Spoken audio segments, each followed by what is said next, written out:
You're watching 1623 Studios live coverage of the 2023 Gloucester municipal election. Today, voters across the city of Gloucester submitted ballots to decide races for mayor, at-large councillor, ward councillor, and school committee. Tonight, hosts Corey Kukuru, Heather Atwood, and the 1623 Studios team are inside Gloucester's City Hall at Center Stage at Kairos Auditorium with special guest commentary from former City Council President Paul Lundberg, a breakdown of this year's election season's top stories with Gloucester Times reporter Ethan Foreman, and an exclusive interview with outgoing school committee member Samantha Verga-Watson. Then, when the polls close at 8 p.m. sharp, stay with us for immediate results and reaction with this year's candidates. Now, for more coverage of the 2023 Gloucester elections, here's tonight's anchors and co-hosts of Cape Ann Today, Corey Kukuru and Heather Atwood. It is the 2023 Gloucester municipal elections. The polls are about 9 minutes away from closing. We have wire-to-wire coverage for you to bring you all the results and reaction. I'm Corey Kukuru, your host, alongside, as always, Heather Atwood. How are you doing tonight, Heather? I'm great. It's a very exciting night. This is a big night. Yeah, change is in the air. The question is, how much change? So here's what we plan on doing for you tonight. Up until 8 o'clock p.m., we'll be introducing guests to you, including Paul Lundberg, former City Council President. He'll be sitting in with us for the duration of the night to allow his expertise. We always tap his shoulder when situations like this arise. He's been incredibly helpful for us. So we're looking forward to that. We believe Ethan Foreman of the Gloucester Times is going to try to make it. He is obviously covering and trying to make tight deadlines tonight in order for the election results to make tomorrow morning's copy. There were two breaking stories today that he's dealing with, non-election related. Yeah. So we're hoping we have him with us, so fingers crossed there. And then a little later on, outgoing Gloucester School Committee member Samantha Verga-Watson is going to join us and explain, I guess, why she decided to leave and explain maybe why she may come back at some point too. So that should be interesting as well.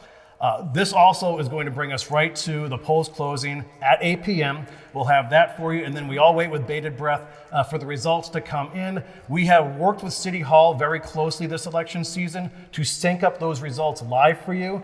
So as they come in, how this works is the polls close at 8, and then in each precinct, the ballot boxes are shut down. They print out the results there, and they are posted at the precinct. But then the memory sticks, we have folks from City Hall who go to each of the voting polling places, and they bring back those memory sticks. So Joanne Sinos here right in front of us.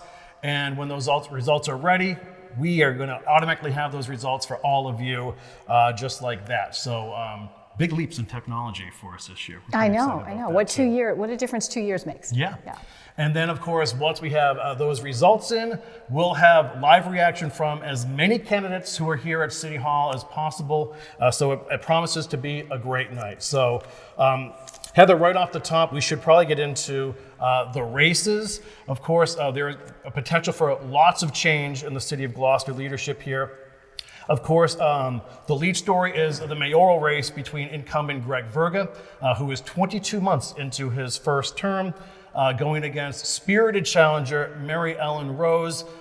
This has been hotly contested for quite some time now. Folks know that Mary Ellen was the former director for the health department here for the city of Gloucester.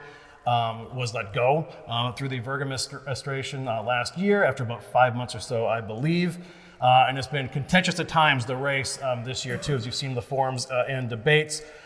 So we will find out those results for you. And then what Heather and I believe to be is a big reason why the voter turnout is going to be as large as it is going to be today is the race for at-large. And we have 6 candidates, really Solid. 7. Yeah. There's a write-in. Yeah. There's a whole story there, and we will get into that story. But 7 solid Gloucester citizens. They've been city. We only have one of the 7 who has not been a city councilor, right? Chris Cicaranta. And they're all solid people that have been city councilors. Yeah, so, they're all names around here too, right? So there's not, it's just like shuffling, it will be a shuffling of veterans, basically, is what will be happening. Yeah, good point. And then, of course, included in all this, now you have Jeff Worthley and Jason Groh and Chris Cicaranza and Val Gilman and Tony Gross and Jamie O'Hara. Now, there's two curious cases here. One is Val Gilman leaving Ward 4, where she's been the longtime counselor there and running for at-large. And then Tracy O'Neill, who is the Ward 2 counselor right now. But after redistricting, which literally moved her street into Ward 1, she could no longer run once again for Ward 2. So in September, she opted to run for mayor. Yeah. And she finished third in the preliminary election behind Verga and Rose. And then I think within the last 2 weeks, decided to do a sticker campaign to run for at-large councilor. And a sticker meaning they're almost like address labels, but they have to be the correct width and thickness in order for those stickers to pass through the ballot box and be recorded. So, but people could write in Tracy O'Neill also. They didn't have to use the stickers. Is that right? Yeah. Right. And I think the idea from O'Neill's campaign is you can't be at a polling precinct to hand out these stickers. You have to meet them somewhere. I don't know how far the distance has to be away, but that's how you get one of these stickers to add to your ballot. So we'll see how that plays out, but potentially big changes there in the at-large race. Then, of course, we have 7 candidates running for school committee. School committee is dealing with all sorts of issues on their end as well, good and bad. Of course, we had the consolidation of East Gloucester Elementary School as well as Veterans Memorial School into now East Veterans, which is a big polling precinct today. And there's this legal fight with the paraprofessionals here in the city of Gloucester, or a contract dispute, which is ongoing. And there was a lot of talk in the forums and debates this election season about perhaps consolidating Beeman and Plum Cove elementary schools sometime in the future as well. So in that race, we have Jeremy McKean, who is a newbie, Keith Ominio, Richard Roberts, who closely lost the election 2 years ago, Kathleen Clancy, Melissa Joy Texera Prince, Laura Weeson, and Bill Melvin. So there is that. And then we have the ward races. Now, we have 4 races. Ward 5 is the only contest that is unopposed. That is Sean Nolan. So we are going to actually project Sean Nolan to be the new the next Ward 5 counselor for West Gloucester and Magnolia. Can I just say that I love these ward races because everyone was very kind in their forum. They were very nice to each other. Scott Memhard and Marianne Boucher had made a pact of civility before they started. They were complimenting each other. So as opposed to the councilor at large race, which was a little bit testy, and the mayoral race, these ward races were just kind. Yeah, Gloucester politics is a full contact sport. So yeah, we are ready for it here. All right, so let's break down these ward races quickly for you. You have the incumbent Scott Memhard up against Marianne Boucher in Ward 2. There will be definitely new leadership there. Dylan Benson versus Daniel Epstein. Then in Ward 3, which will have new leadership as well, Marjorie Grace against Joe Orlando, who was a counselor back in the 80s and maybe the early 90s as well. And then Ward 4, there'll be a newbie as well because it's Mary Pat DeRosa against Frank Margiotta. Frank is the current Ward 3 counselor who won in as a write-in 2 years ago, but has since moved to Ward 4 and is running in that spot, which Val Gilman is leaving. And we mentioned Sean Nolan running unopposed. So there is that. Deep breaths, everybody. And now, Heather, I guess we want to talk about what's at stake exactly this evening. Yes, what is at stake? I'm going to read this because I want to say it properly. What is at stake is housing and character. The city needs one and wants to preserve the other. And how will it do that? Another issue is the ability to work amicably with the state over the 3A law without losing the ability to legislate Gloucester's own future. And the ability to legislate. The council has referred to the bickering and the distractions among them, and it's obstructed their ability to legislate. How will they resolve that? That will be a big issue in the next term. And what role will the ward councilors play now that they've sort of had this, code of civility that they've demonstrated in their forums? Yeah, interesting times. Indeed. Why don't we take a quick break here, and then Paul Lundberg, the former city councilor and city council president, is going to sit in with us. It's a 60-second break. We'll be right back with Paul right after this. You're watching 1623 Studios live coverage of the 2023 Gloucester municipal election. Today, voters across the city of Gloucester submitted ballots to decide races for mayor, at-large councilor, ward councilor, and school committee. Tonight, hosts Corey Kukuru, Heather Atwood, and the 1623 Studios team are inside Gloucester's City Hall at center stage at Kairos Auditorium with special guest commentary from former City Council President Paul Lundberg, a breakdown of this year's election season's top stories with Gloucester Times reporter Ethan Foreman, and an exclusive interview with outgoing school committee member Samantha Virgo-Watson.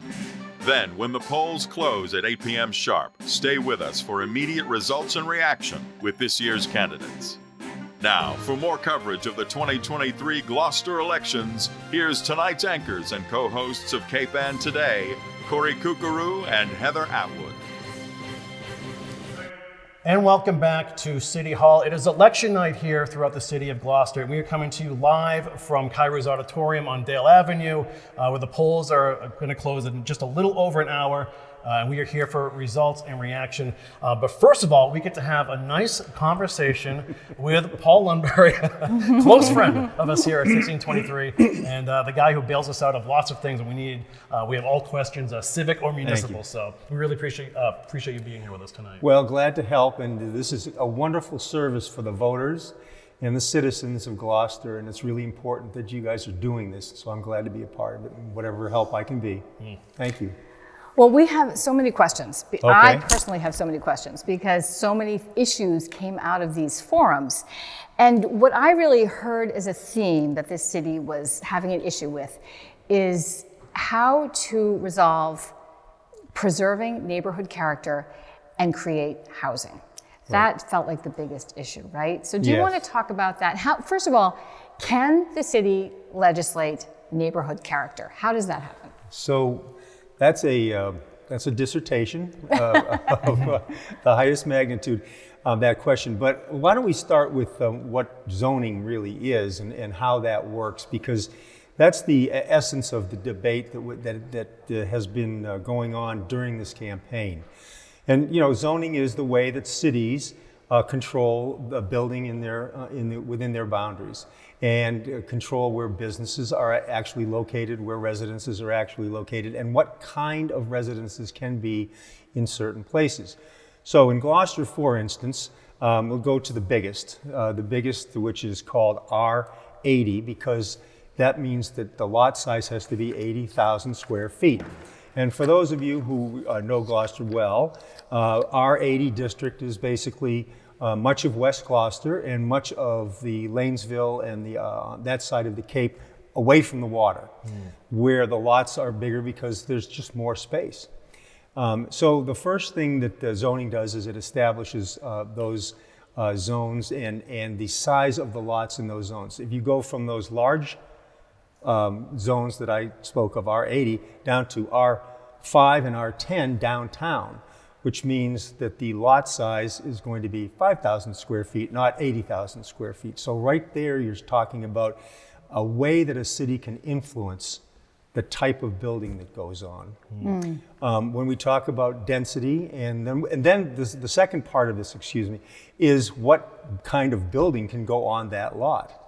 And for instance, in the R80 district, in all districts, in fact, in Gloucester, you can build a single family home by right. One family. Yes. And by right means that you, as the owner of that property, you can get a design of a house and hire a builder and build it. You don't have to go to the city for permission, as long as the building complies with the zoning requirements of that district. And those zoning requirements are called things like setbacks. The house has to be 20 feet from the street and 20 feet from your neighbor's yard and that sort of thing. It also limits the size of the height of the house and so forth. But you can do that by right. And builders just know how to do that, and there's no issue there for the homeowner. What happens, though, is when you get into bigger buildings, a two-family house, a more than three-family house, an apartment house, and so forth.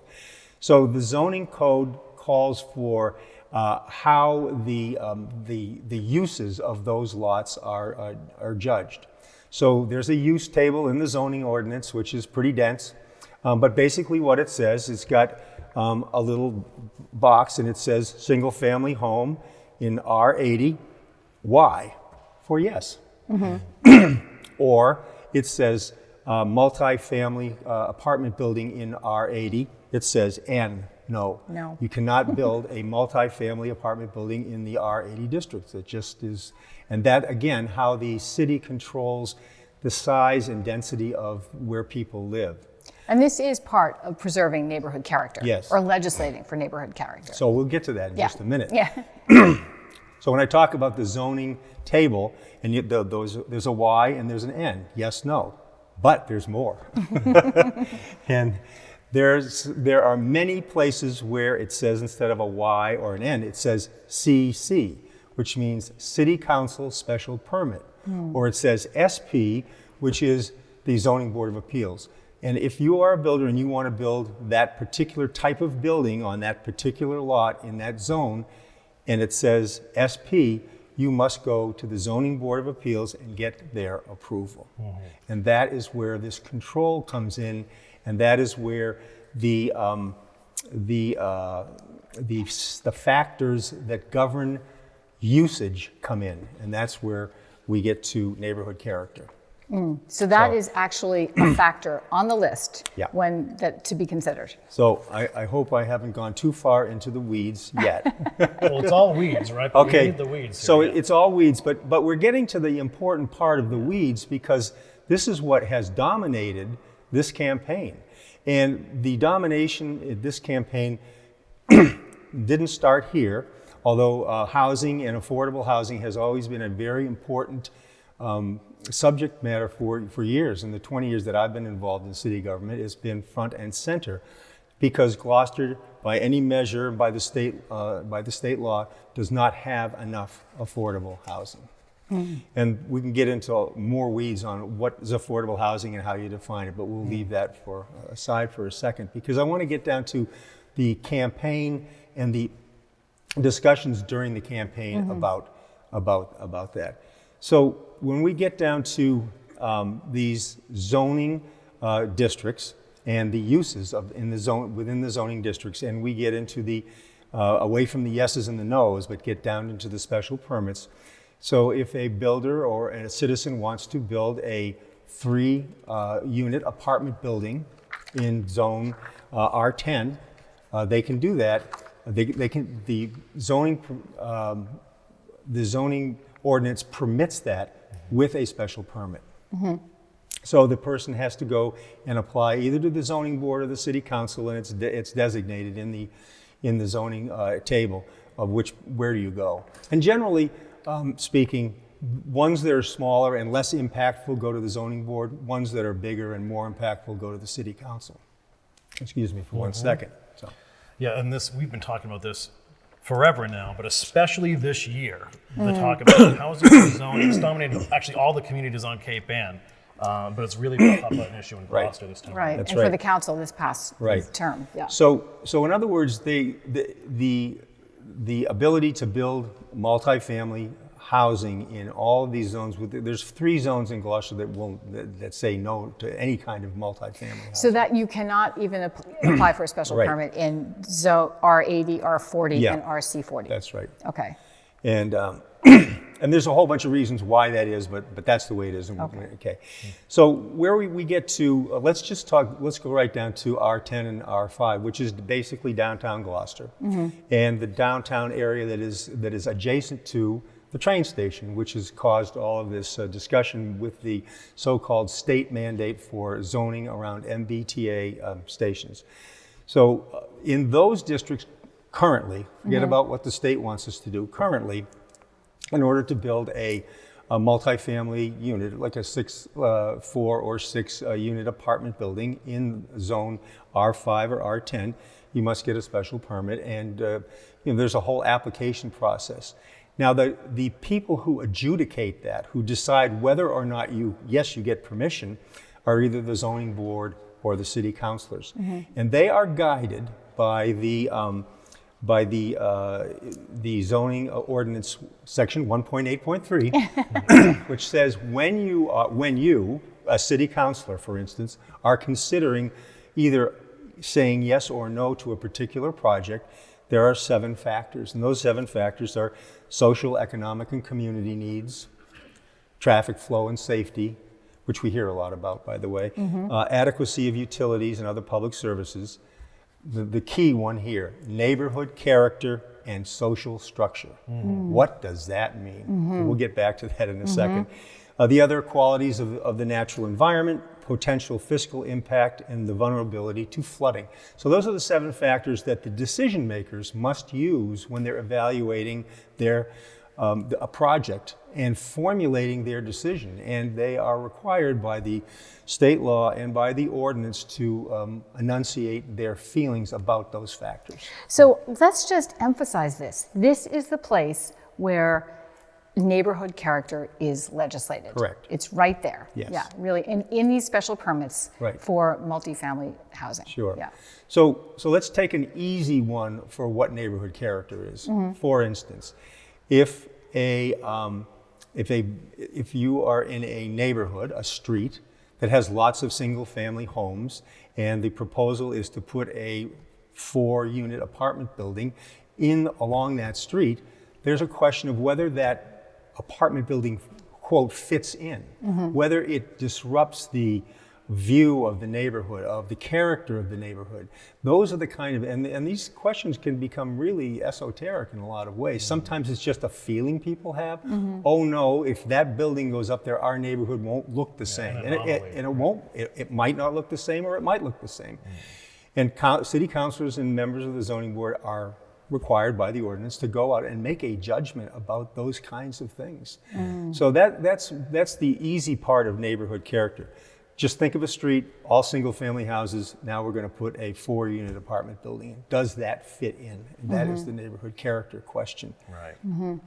The question gets a lot broader, and I think that we all heard during this campaign many, many theories about what neighborhood character is, preserving Gloucester for the way it was or is, and we don't want it changing, and all that discussion that happens naturally because people have strong feelings about their neighborhood and their city. And this is where those feelings come to fruition in the legislative process. Well, let's move on. That takes us right to the Massachusetts 3A law, which is the mandate to zone for cities with an MBTA station to zone. Right. So tell us how, if it's possible to legislate for neighborhood character in relationship to that law. Oh, sure, why not? I will say this, that again, everything that is done legislatively has a long history to it, and I don't want to get way into the weeds, but Governor Baker and governors before Governor Baker and current Governor Healy all have had as a mantra of their administrations that we have a serious housing shortage in Massachusetts. You hear it all the time, and you hear big numbers, 200,000, 300,000 units. We are way behind of the people who want to live in Massachusetts. So that is where one of the places that is inspiring this discussion. When it gets down to the local level, and I think that even the people who are against the impact of this MBTA housing are trying to say that we can't fit that many people in here, that we're already too crowded. It will change the parking and the density and the look of the neighborhood and all those kinds of things. But there is another, what the state is trying to achieve here is not only more housing, but more use of public transportation. They want to get us away from cars. The train guy. I'm the train guy, yes indeed, and I have no bias about that right now. I'm my zoning hat on. Yeah. Although that is a really good reason to do this. Yeah. One of the things that we are blessed with in this part of the world is an incredible transportation infrastructure beyond the road and the car. We have these rail lines and rapid transit lines and some ferries and all kinds of stuff that can help get people where they need to go without automobiles on roads. And I think it's generally agreed that we have all the roads we can handle. I mean, talk about getting too crowded. There's no more room for any roads in our part of the state. So there's that. So that is the kind of the policy impetus for doing this MBTA zoning. Why don't we, the state says to itself, encourage the cities and towns to create zoning within walking distance of transportation, and some people who are able to live in those places will be able to do so without a car. It's basically that simple. And that's where this is all coming from. Okay, but let's get back to that neighborhood character issue. Because this is what people are upset about, that they're afraid that I think it's 2,270 units of multifamily units will be added to that community around the train station, and that will certainly impact the neighborhood character. Sure. Now, is it possible to regulate that in any way as the city looks at this project? So that's a theoretical number that could be built under this zoning that is proposed. That is true. It is not a requirement that any such a thing be built. And then there are practical things that will happen within a zoning district that are going to keep us away from that kind of density. For instance, one of the things that people were saying about the proposed MBTA zoning here in Gloucester was it's going to require us to build apartment buildings on Burnham's Field. Not so. That is not the case. And Burnham's Field is forever safe, and it will be forever wild and always be a park. So things like that, when the cities and towns are supposed to look at this mandate to create a zoning district, they get to look at all of those factors. Yes, there's a certain density for the areas where you can build buildings. It does not require you to build buildings where you are now not required to build them. And there's, you can preserve your open space and your wetlands and all that kind of thing. You can do that. But what we are supposed to do is create a zoning district that has multi-family buildings by right within a half a mile of the train station.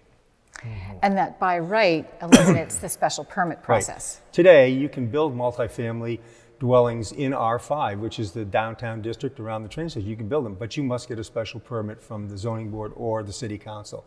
What the state's law is requiring us to do is take that by right away, and so a developer, a builder can go and build a multi-unit dwelling in R5 without going to any board or commission to get permission. The thing that bothers, and I understand this, what it bothers people the most is I would like to have a say about what happens next door to me or in my neighborhood. Right. And that say is theoretically taken away. Yeah, along with the special permit process. But not necessarily, so we can get into that, because you were asking me how we do that. So. Yeah. Well, why don't we take a quick break here, and then we will continue right after this with former City Council President Paul Lundberg. You are watching 2023 Gloucester Municipal Election coverage here at 1623 Studios. You're watching 1623 Studios live coverage of the 2023 Gloucester Municipal Election. Today, voters across the city of Gloucester submitted ballots to decide races for mayor, at-large councilor, ward councilor, and school committee.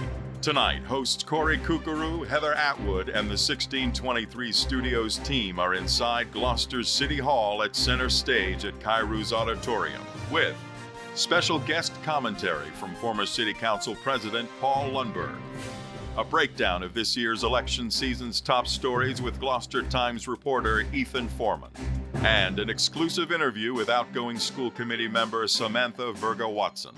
Then, when the polls close at 8 p.m. sharp, stay with us for immediate results and reaction with this year's candidates. Now, for more coverage of the 2023 Gloucester elections, here's tonight's anchors and co-hosts of KPAN Today, Corey Kukuru and Heather Atwood. Okay, we're back here at City Hall. It is election night here in downtown Gloucester. I'm Corey Kukuru alongside Paul Lundberg and Heather Atwood. We're talking housing, folks. That's the biggest issue in this area right now, perennially, but especially right now. And helping us sort of unpack and unsort these things is Paul. So we're getting into zoning now, which we've talked about, right? Yeah, where do we go from here? So where we go from here, we are required, City of Gloucester, as is every other city and town, in the MBTA district. So this only applies to the 177 towns that have MBTA service. And those towns are required to create a zoning district within a half a mile of the station that is multifamily. It cannot be restricted by age. It must be suitable for families with children, and it's by right. So that, the city still gets to create the zoning parameters, how high, setbacks, and that sort of thing. But it has to be by right, and the city cannot add on to the requirements excessive requirements. Like you must, right now our city ordinance requires a parking space for every unit. If we said, oh, in this new world, you have to have 4 or 5 parking spaces for every unit, and that makes it impractical. You can't do stuff like that. But the city is required, and I think that the city has said that it will comply with the law, and the Attorney General of Massachusetts has made it quite clear that this is not a choice that cities and towns have. You must figure out how to do this. So it's the figuring out part that's really the opportunity for our city and any city.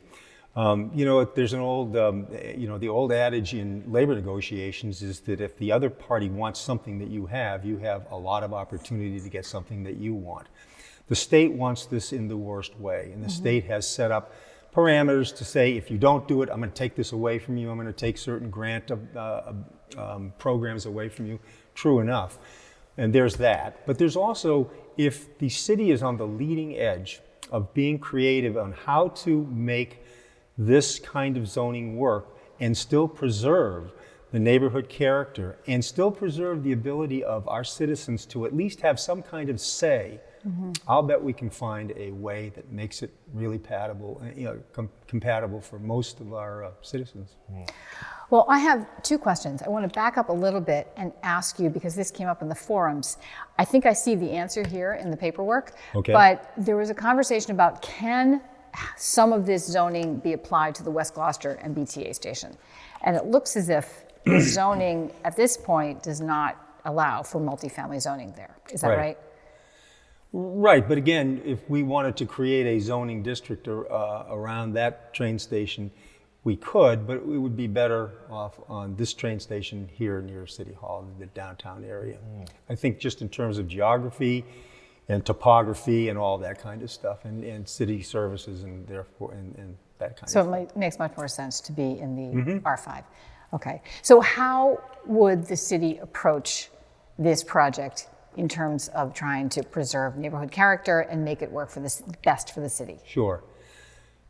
So the city has, they have to come up with a legal structure that complies with the law. And we have very talented people in the community development department who are able to do that. We have a city planner, Greg Catamatori, who is one of the experts on things like that, and he can help us create the ins and outs of that kind of how that legal structure looks. But then we also have to envision for ourselves and for one another what actually it looks like when things are built, and how does it impact the territory that the new building is. How is it going to impact the parking and the traffic? For instance, I think most of us have noticed that all the dire warnings about traffic around the new school, the East Veterans School, which a lot of people said was just going to be unlivable over there, turns out to be quite manageable and working quite well. And if you talk to parents and even the neighbors, not all the neighbors, and I'm sure I'll get some feedback on that, but if you talk to people who are more or less objective, they'll say it worked. So we can make it work. We can make those things work. So the question is, are we in a position to want to create this additional affordable housing in our city? This is probably one of the best opportunities to do it on a large scale. And why? Why is this the best opportunity? Because the state mandate the state has mandated us to do that. Right. So that gives us a certain inspiration to want to do that. But again, I think that there is, if we redirected some of the energy that has gone into opposing this, into figuring out how to make it really work for us, I think we'd find some pretty creative answers. Do we know of any sort of timestamp for when this mandate Yes. Communities that that have MBTA commuter rail, which is us, have until the end of 2024 to get this done. So zoning, obviously to create just the zoning that complies with the law. So we have a year plus to do that, and so that's our task. That's the task of the next mayor and the task of the next city council. The mayor needs to lead us on that journey, and the city council needs to have the understanding to pass the legislation necessary, and that's how it's going to work. And we have 1 year to do it. Does Greg Kadamatori respond directly to the mayor? Yes, he's in the community development department, which is an administrative department. Okay, and tell us about the comprehensive planning initiative, which Mayor Verga responded with. He responded with that. That was the answer to many of his questions about the TOD. Right. So that's a whole nother in the weeds kind of thing. A comprehensive planning initiative. Gloucester did one 22 years ago when we had the so-called Plan 2000, and it is a community plan. And there's the state statute that governs community plans says how you would do it if you wanted to do it, and the kinds of things that you would be looking for, and the kinds of things that you would be studying. And it's everything. It's housing, it's economics, it's transportation, it's historical and cultural preservation. All that kind of stuff goes into a comprehensive plan. I think that the hope here is that by doing a revision of the comprehensive plan now, that will help the city understand what it wants in terms of zoning. The comprehensive planning process is not designed for that particular project. It will give citizens a chance to come and speak their minds about the way they want Gloucester to look and what are the important things to preserve and all that. But it does not create a zoning ordinance or a zoning plan.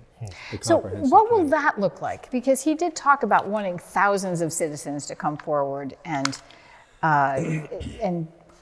offer their ideas. Will there be 200 people in a room or various ward locations just waving their hands and saying, "This is what I want"? How does that go? So that's the challenge of the administration and the consultant that they've hired to do this. Is how do you engage a significant number of people?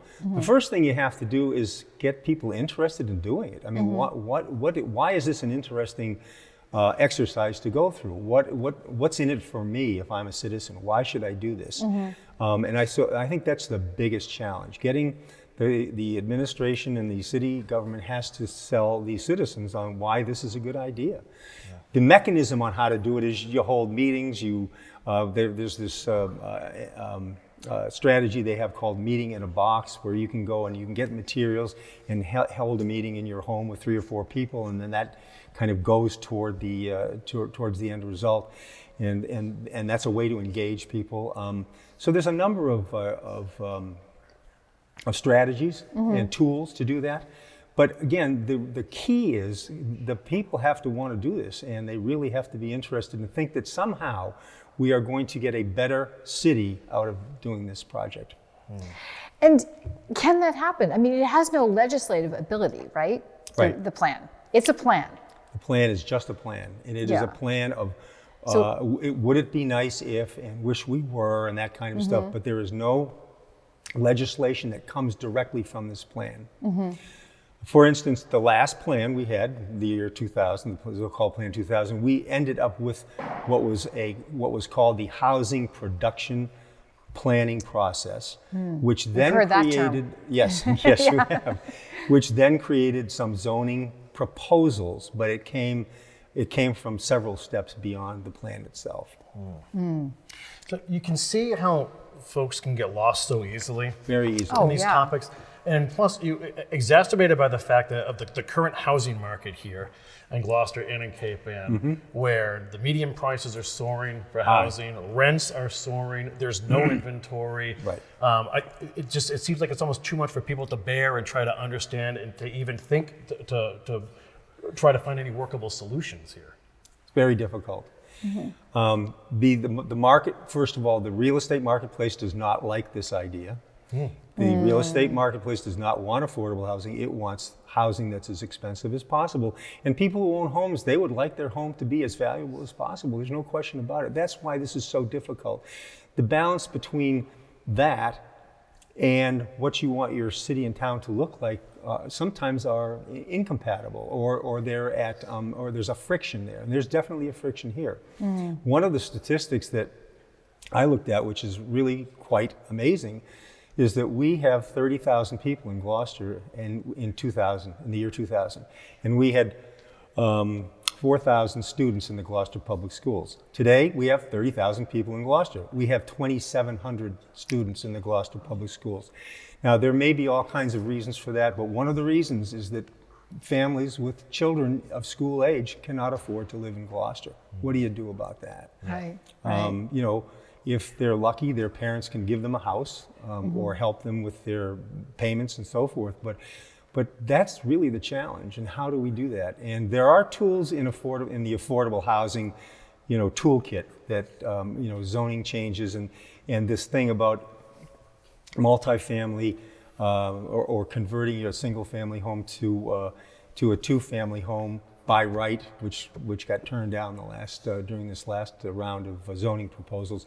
Things like that can help. It's all incremental, but you add up enough of those and you get something that works. So yes, Heather and Corey, it's really, really tough, but it's not impossible. Yeah. And it's going to be tough for any city or town to regulate what happens. Absolutely. Because of this law. Right. Yeah. Which is why I say to, you know, ourselves is let's figure out how to be creative as possible to make it work. Saying no is one way to react. That's true. But saying no we've already lost that, because the Attorney General has said you guys lose that argument. Right. So let's see if we can find a really creative way to do it. And because if we don't, I think Gloucester's demographics are going to change. They are. Sooner than later. And those multifamily constructions that will go on around the train station maybe won't look like we would like them to do. So let's figure out how we want them to look. Yeah, it is strange times, because I believe Massachusetts is one of the few states whose population is actually on the wane. And we've also heard this from like the Manchester Essex School District. They've lost lots of students as well, and they're trying to figure that out. There's actually talk that there may be a super meeting between Manchester and Essex next summer to combat, to try to make, because of school budgetary concerns. Yes. So it's amazing how far-reaching this is, this issue. We're lucky to have the candidates that we have in this election that are all very astute and very dedicated to our town and to the quality of life here. Yeah, and they all just went through the last zoning issues, trying to make it through those zoning amendments. Right. So they're pretty well schooled at this point, right? That's right. Yeah. Yeah. So one thing we haven't talked about is the Affordable Housing Trust. That came up in the forums. It did. So Gloucester has an affordable housing trust. Again, sorry to get a little bit in the weeds, but like everything else that has a legislative nature, it's in the weeds. The state law allows cities and towns to create an affordable housing trust fund. That fund can get monies from a variety of sources.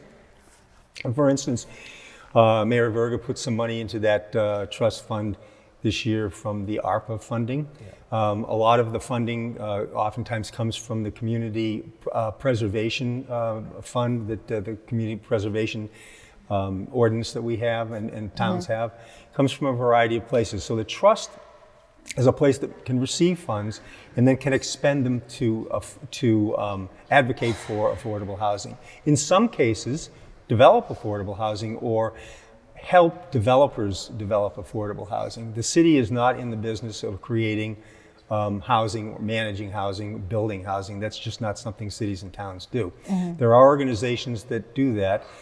Some of the organizations, like the ones that are building the housing at the site of the former YMCA, or the one that built the housing that's in the site of the former Cameron's Restaurant, those organizations are set up, they're nonprofits specifically for building affordable housing in cities and towns in Massachusetts. They get a lot of funding from the state to actually do the construction. The Affordable Housing Trust of a city and town can help with that, but it can't do it of itself.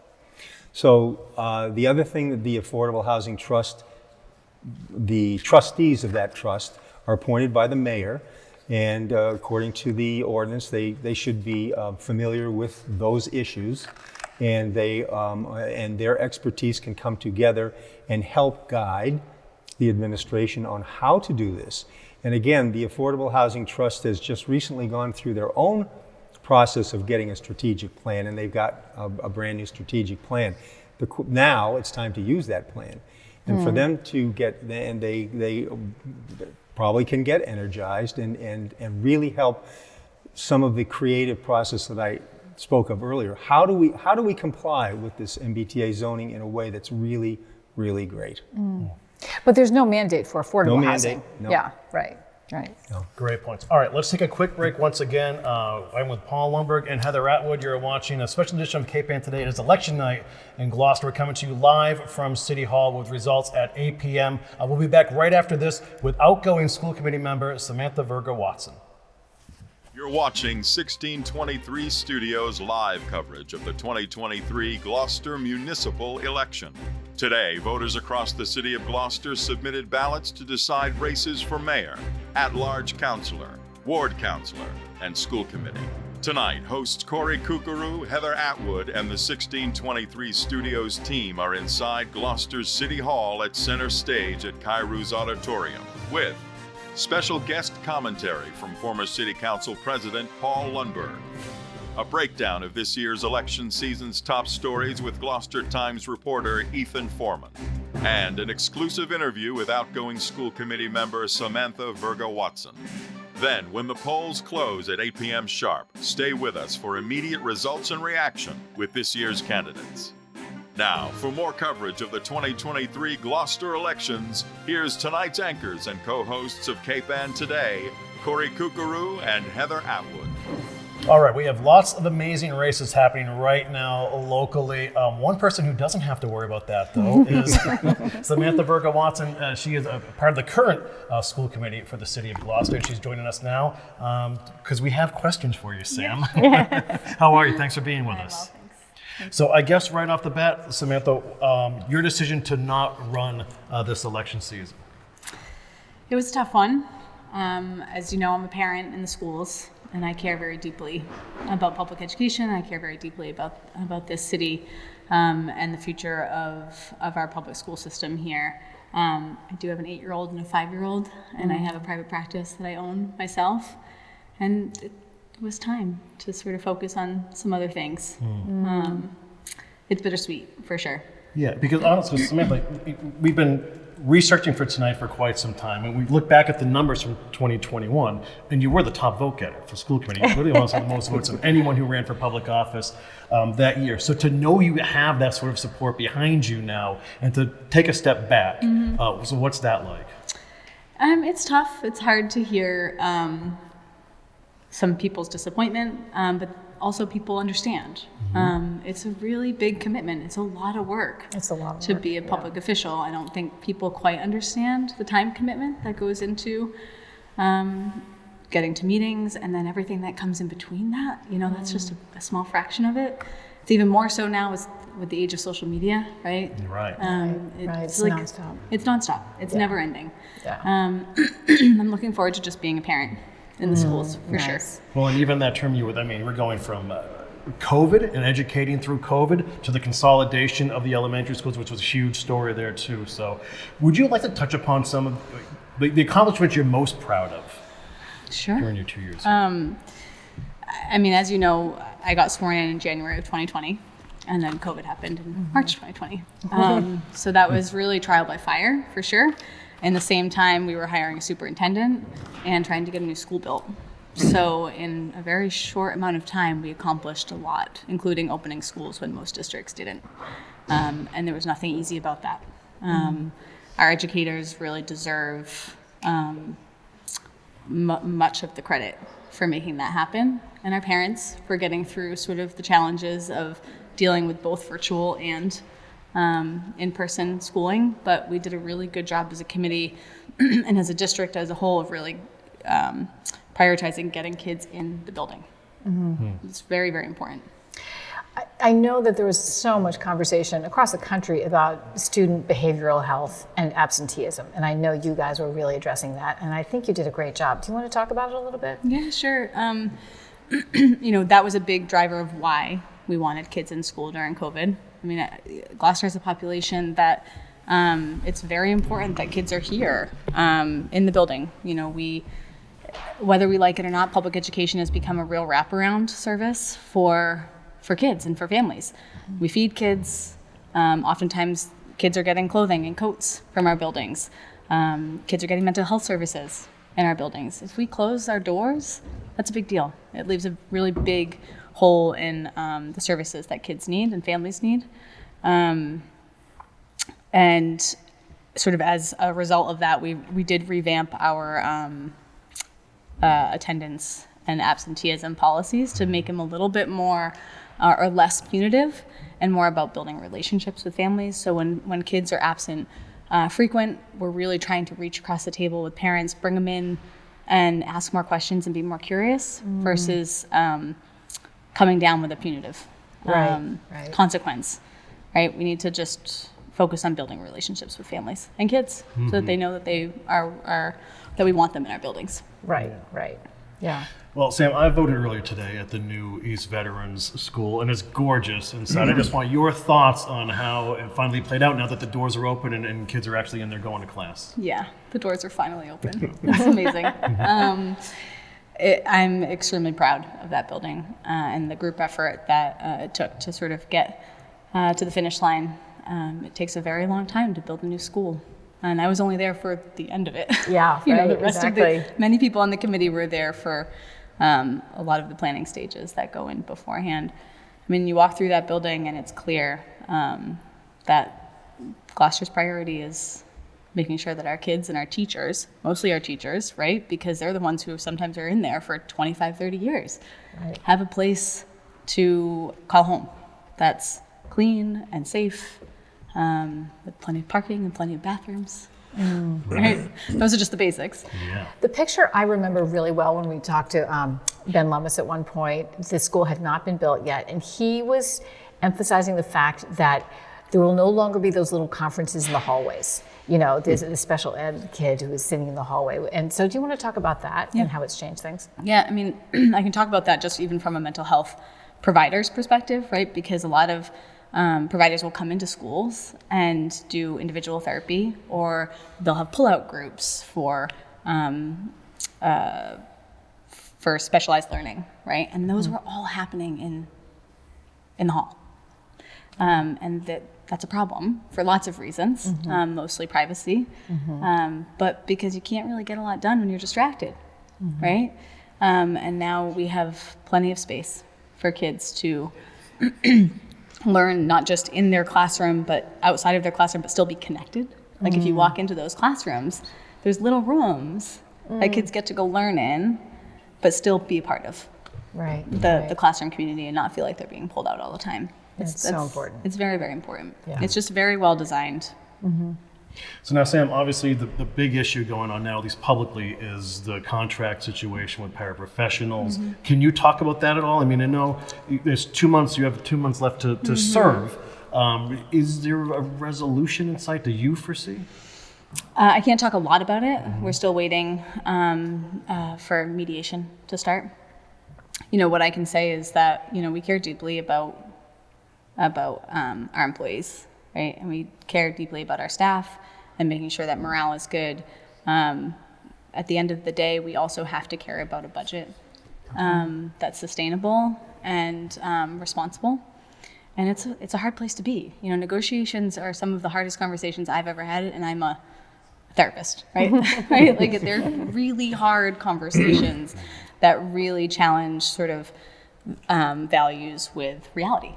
And that's a hard part about being in public service, is having to look at sort of the bottom line and then having to have those hard conversations. Paul, do you know anything about that? I do. One of the things that I'll ask you, if I may, that we learned during the process of getting the East Veterans School up through the whole planning process and through the building process and the financing process is that the school is not just a building for students, it is a building for the people who work there, which is very important, the families of the students, because it's more, as you have described, it's more than just a place for classrooms. And so are you seeing that play out? It's only been a couple of weeks that the school has been open, but are we seeing the results of that from the parents and the teachers and as well as the kids? I hope so. There's already been a lot of questions about when people can rent the space for the basketball court, and I think we're going to wait to make sure everything's in working order before that happens. So I think there's a lot of interest from the community to be able to use the building, which schools should be, right? They're community assets, and they should be treated as such. Not heard one complaint from staff. I think. As we know, the East Gloucester staff was unanimously for getting a new building, right? They were a big part of helping, making sure that people were able to vote yes in that process because the teachers saw the need. And so, yeah, I think it's definitely been a welcome addition to our district. Sam, what issues do you see that the school committee in 2024 and beyond are going to have to deal with? What's at the top of that priority list do you feel? Yeah, sure. I was talking to Laura as we were walking over here. This is Laura Wiesen. Yeah, Laura Wiesen. She's the chair of the program subcommittee, and they're going to be taking on our electronic device policy. So as you know, a big part of the school committee's role is to look at our policies in the schools. An electronic device policy is something that we really need to take a hard look at. As we know, right, we're all very connected. We had to take Heather's phone away before we started tonight. Yeah, so adults have a hard time separating ourselves from our devices. And so staff are really challenged by making sure kids are engaged and not distracted. And, as the adults in the room, as the committee, it's our responsibility to make sure that we're setting an example and an expectation that kids are there to learn and not be distracted by their watch or their cell phone or whatever else they have access to. And so I know the committee will take that really seriously. And it's going to be a hard conversation. But so that's sort of something that's coming sort of quickly down the pike, is to really look at that. We have increasing special education costs that really are a challenge. And the BNF committee is really doing their due diligence to take a very careful look at that and make sure that we are staying very fiscally prudent in all the decisions that we make. And that's, again, one of our biggest priorities as a committee, is making sure that our budget continues to be sustainable. And then there's attendance and achievement, right? That's sort of that's the piece of the puzzle that we always have to sort of keep first and foremost, is making sure that kids are engaged, they're learning, but getting them in the building and making sure families feel like they're a part of that process and listened to is going to continue to be sort of first and foremost.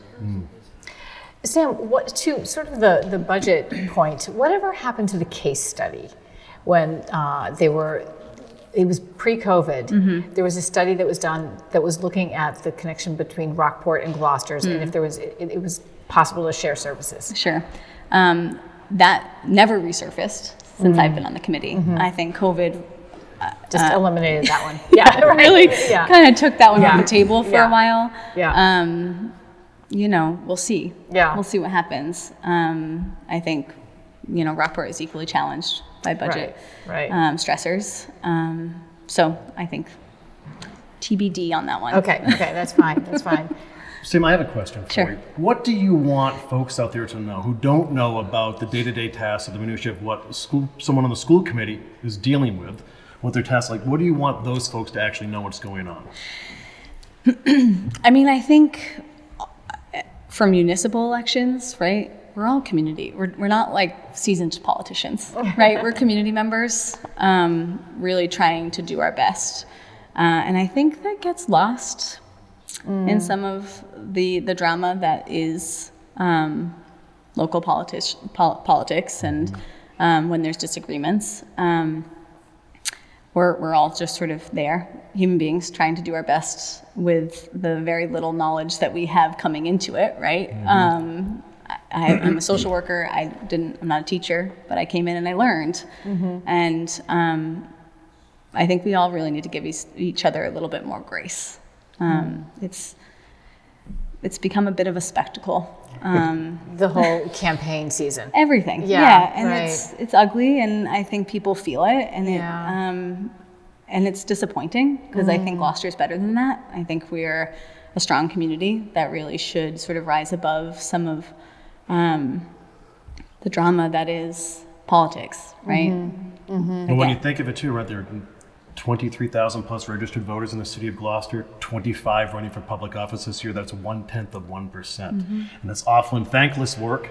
And now we're dealing in the age of social media where any keyboard warrior can say what she or he wants. Absolutely. And it's not easy. And hats off to everybody who's running this election season, any election season. Yeah.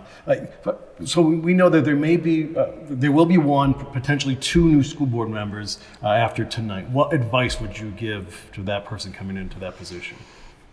I mean, to stay curious and to ask a lot of questions. You don't really know anything until you're in there, right?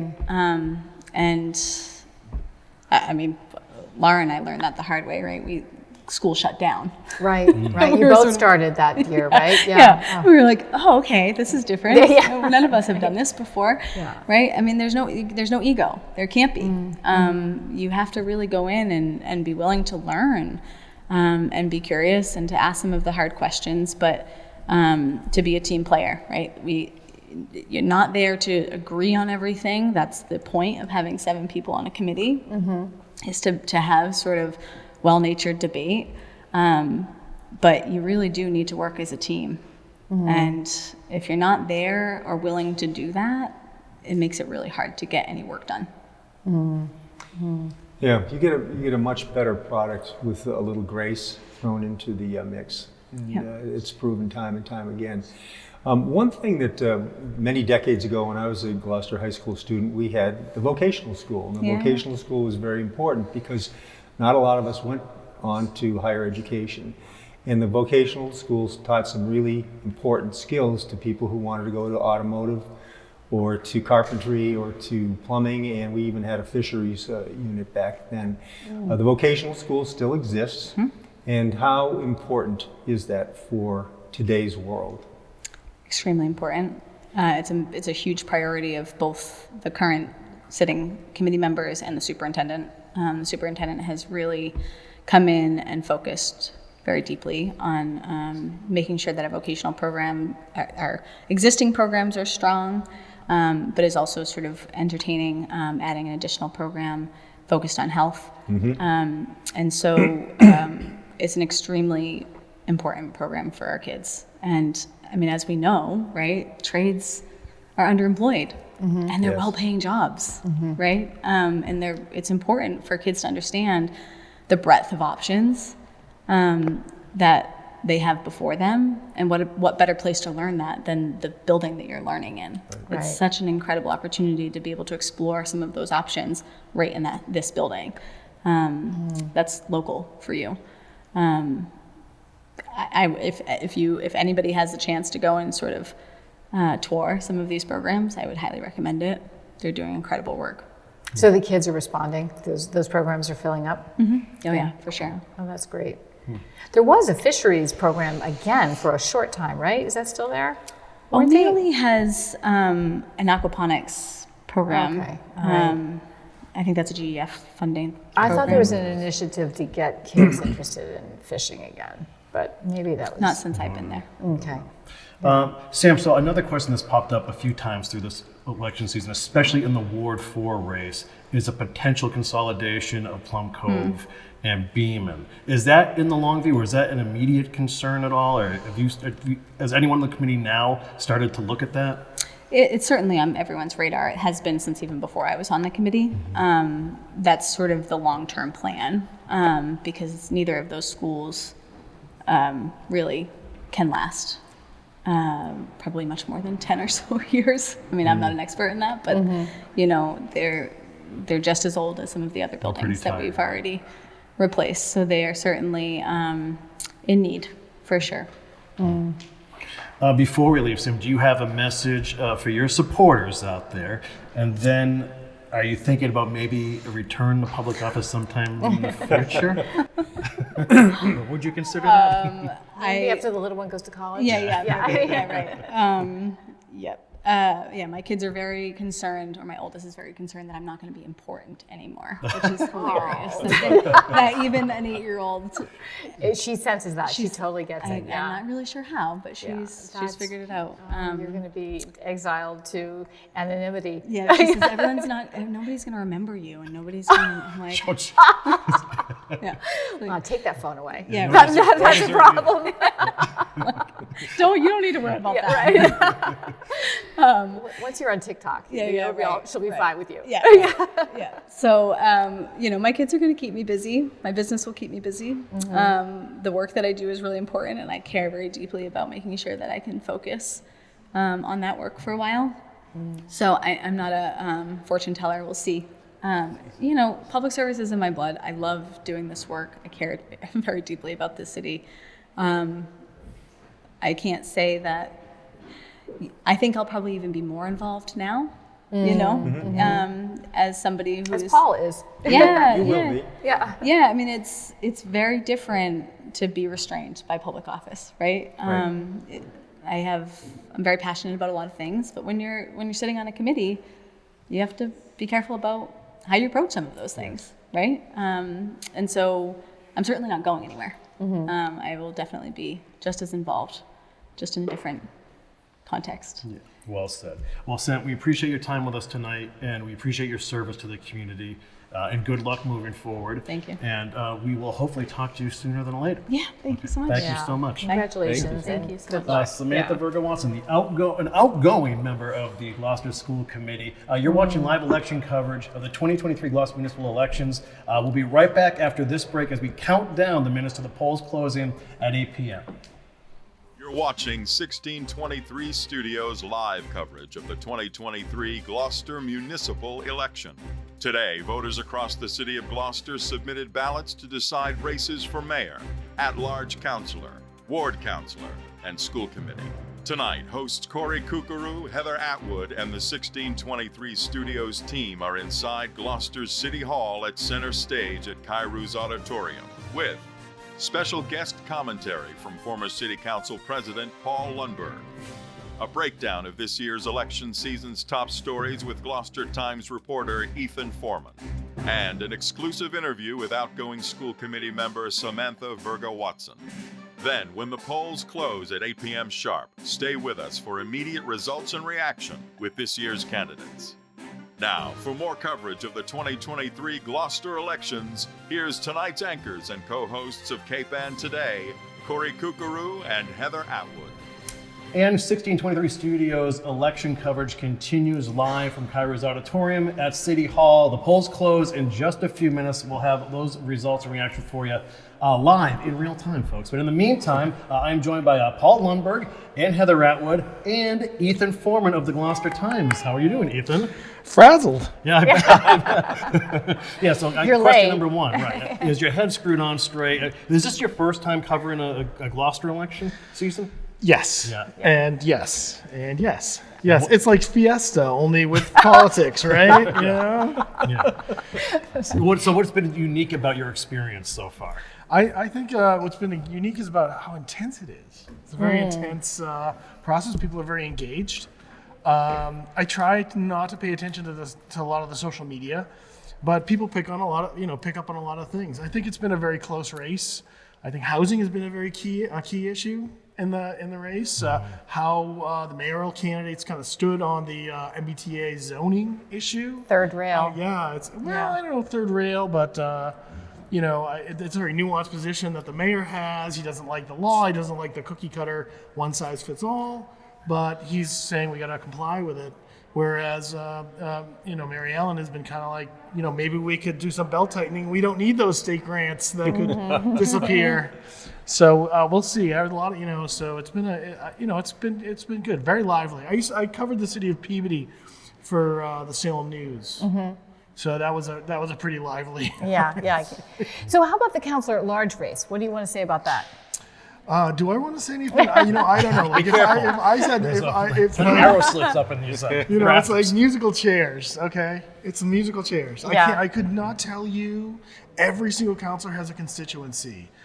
Jamie O'Hara is a strong constituent. He feels like he's very strong counselor, but he's had this issue where he's kind of been living and doing his work, elsewhere. So, hats off to him making. Yeah. Who are his constituency? Very, core constituency. From Magnolia. A lot of people like him. So, Jeff Worthley too is a very big core constituency. What is it? Former city Gloucester High council president, right? Long roots in the city, as so he's very well known. He went to school with Corey, right? Did you go to He's a little younger than me, Yeah. So, in other words, the people who are running have these core constituency. Val Gilman, 8 years on the council as a ward councilor, taking that leap, from a kind of safe seat, So, I couldn't tell you where else. Who else? Tony Gross.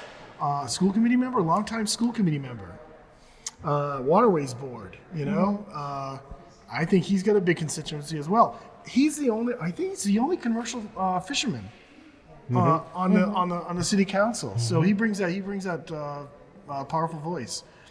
And who am I forgetting? Chris Sicaranza was in the mayor's office. Worked with Safathia. So I couldn't tell you. And then Jason Grow. Jason Grow is I think he's got his constituency. Environmental activist, photographer, surfer, beekeeper. He always gets knocked for coming from San Francisco, but hey, look, I live in Swampscott. I'm the ultimate sort of like outsider. But then Ethan, there's also Tracy O'Neill. I was going to say Tracy O'Neill. She's got her constituency. She's very, very popular. Ward 2 councilor, first term. She's against this constituency in the city. Didn't make it through to mayor, and then like a week and a half before the election, announced a sticker campaign. And when I was down at the high school, somebody was driving in and saying, "I want a Tracy sticker." So I'm like, that's going to throw this race into somewhat of a late night. I couldn't even describe this race. I tried to at the very beginning of the show, and my words just stumbled. But if you like Gloucester politics, this is really where it's at. So I want to talk about Tracy O'Neill and Mary Ellen Rose, because they sort of made friends in the preliminaries, right? It seems like they got to be, they were very friendly when I saw them in some of the forums. Well, they were very friendly, but you have to remember that Tracy, in some ways, came out and ran against Mary Ellen for that sort of vote. There's a kind of a sentiment. I got to be careful. I want to tread lightly. But there's a sentiment of don't Boston my Cape Ann, don't build downtown these big high-rise boxes like we see in Beverly. And that's a very powerful constituency in Gloucester. And I feel like they, in some ways, kind of represent it's two sides of that coin. So Tracy did, but I guess they did come together. I don't know, but that is my feeling. That is my sentiment. And so we'll see. Maybe Tracy should have run at large when she was redistricted out. She couldn't run again. So maybe that was something that she needed to do. Yeah. No, it's interesting that she went right for mayor. She went right for mayor. Yeah. Yeah, it is pretty fascinating. And then we look at the ward races, which for the most part have been very amicable, almost to the point of friendliness between the candidates. I'm thinking of Benson and Epstein running, and also Boucher and Memhard running as well, where they've said, look, everything's sort of cool between us, cool in a good way. Yeah, Epstein was like, if Dylan wins, it'll be fine. Yeah. I think they represent a kind of generational shift, and they're both very knowledgeable. Dylan is, lifelong resident of the ward. His father's a shell fisherman, and Dan Epstein is, a Harvard PhD. So I think the voters, whoever is picked, are going to be well served. And I guess, and that is to say is, I think O'Neill probably would have won again as an incumbent. Oh, for sure, I think. So I think the ward was very well served, by her, and I think will be well served by whoever wins in Ward 2. And what do you think about the Ward 1 race and the Ward 3 race? Let's start with 1. Ward 1, you have an incumbent who's been on the council for 8 years, and he's running a very popular business.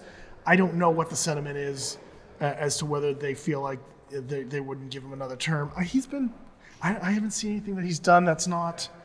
I haven't seen anything that he's done that's not worthy of maybe overturning him. But Mary Ann is very passionate about the parks. Right. And that East Gloucester School, the redevelopment of that East Gloucester School, is going to be, a key issue in that ward. So she's a very strong advocate for that school. She grew up next door to it. Right. So we'll see. And again, I cannot handicap any of these races. To the best person wins. Ward 4. You want to talk about Ward 4? Ward 3. Let's talk about 3. Marjorie Grace. and Joe Orlando. Yeah, and I can't tell you. Marjorie Grace. I guess both of them kind of ran a kind of quiet campaign. And I think Again, a kind one. Marjorie Grace was very they were both polite. at the polls today. They had a parking issue at the high school because it was an in-service day for the entire district. And people were writing us letters saying, I can't vote. I can't find a place to park. So I went down there. They were standing together. It's great. So I think Marjorie Grace and Joe Orlando. yeah, and I think Joe Orlando's saying he's going to be focused on constituent issues. And I think Marjorie brings a whole different skill set and perspective. So I think Ward 3 will be, well served by whoever gets in. But it will be an important one because it's in the transit. I always want to say overlay district. But It might be an overlay district. Yeah, right. It might not be. That's TBD. Yeah. One of the things that struck me about the candidates for city council this time, and having been on the city council, I'm pretty familiar with what it takes to do that job, is I'm really impressed with with all of them, with their astuteness as to the city issues and how the place works and what role they could play as a member of a group, not as an individual, but as a member of a group. And that's really going to be important going forward because, as we've seen, when people don't feel that way and don't feel like they have the group's well-being at heart, things can go wrong pretty fast. But most of these candidates really have that. They're already tuned into that, I think. Did you find that to be the case when you were following them? I guess one of the issues is congeniality on the council.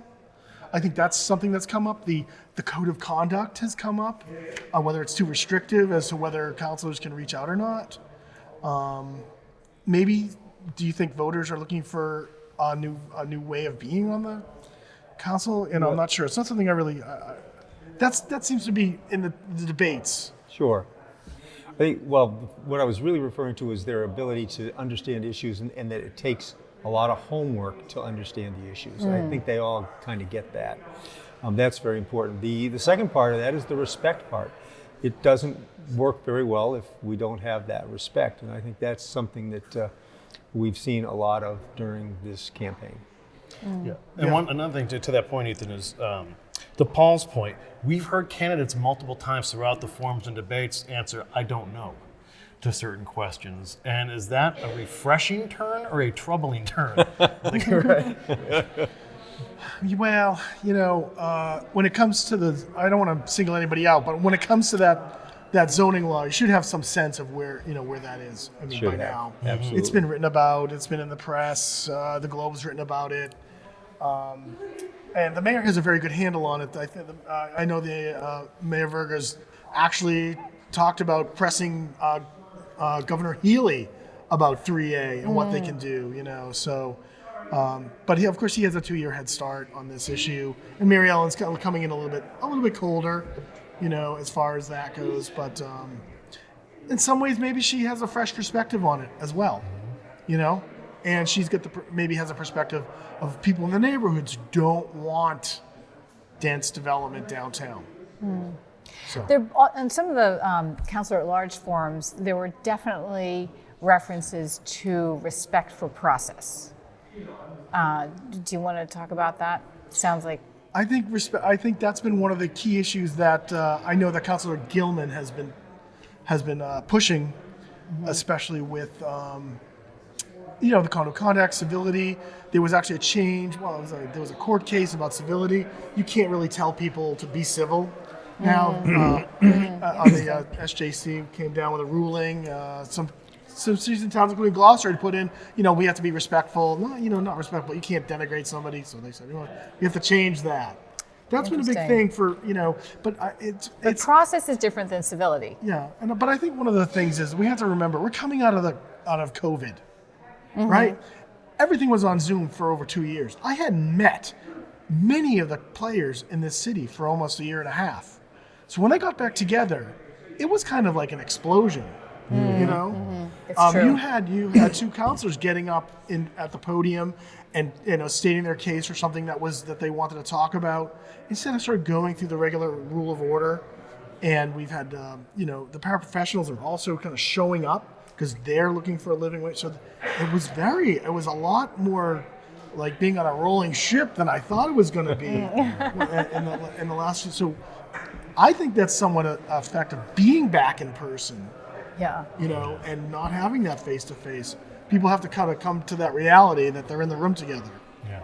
So Ethan, we know you have to take off soon to work on tonight's story. Just tell us through, what's the rest of your night like now as we wait for the results? It's like your mouth gets really dry and you panic because we have an 8:30 deadline. It's I don't know what I need to get something in. I've already got a story in, and I don't want to give readers no results. I think the inner wards are going to come in first, and then it's going to be maybe the mayor, hopefully at 8:25, so I can get that result in.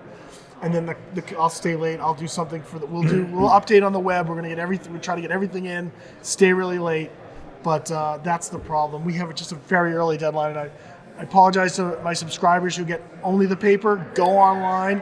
The city's gonna announce it on Facebook. 1623 Studios has done a great job of putting these out. Yeah, we've actually synced up so the results, as soon as the city releases the results, we have them right here live. Yeah. So you should I'll just stay here I'm just and gonna start stay writing. here. Yeah. Exactly. Yeah, Just watch that board, Yeah, no, they're right here. Yeah. You're going to see it right No, there. I appreciate it. Thank you very Yeah. much. So Ethan, thank you for your time. Ethan is always with Heather, usually Thursdays, right? Thursdays, yeah. But we see it for on Cape Ann Fridays. today. And We you've see been it on here's Friday. Fridays. Yeah, You always right, do that as well. right, But exactly. anyway, all right, Ethan, good luck tonight. Yeah. And you And too. thanks for your Yes. work. Yeah, thank you. All right, we'll catch up You with can ask us soon. any questions if you missed anything. All right, thank you guys. All right, All right, so bye. folks, we're Appreciate going to it. take a very Bye. quick break once again. When we come back, the 8 o'clock, the witching hour, is upon us. So join us here for a live results and reaction of the 2023 Gloucester Municipal Election live from City Hall.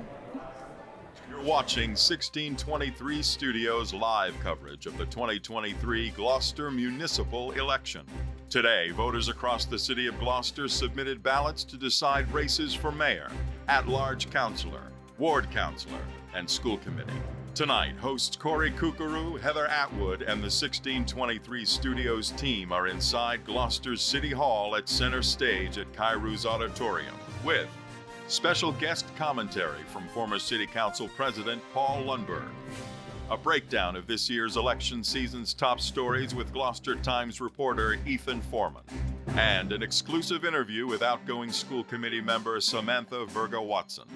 Then, when the polls close at 8 p.m. sharp, stay with us for immediate results and reaction with this year's candidates. Now, for more coverage of the 2023 Gloucester elections, here's tonight's anchors and co-hosts of Cape Ann Today, Corey Kukuru and Heather Atwood.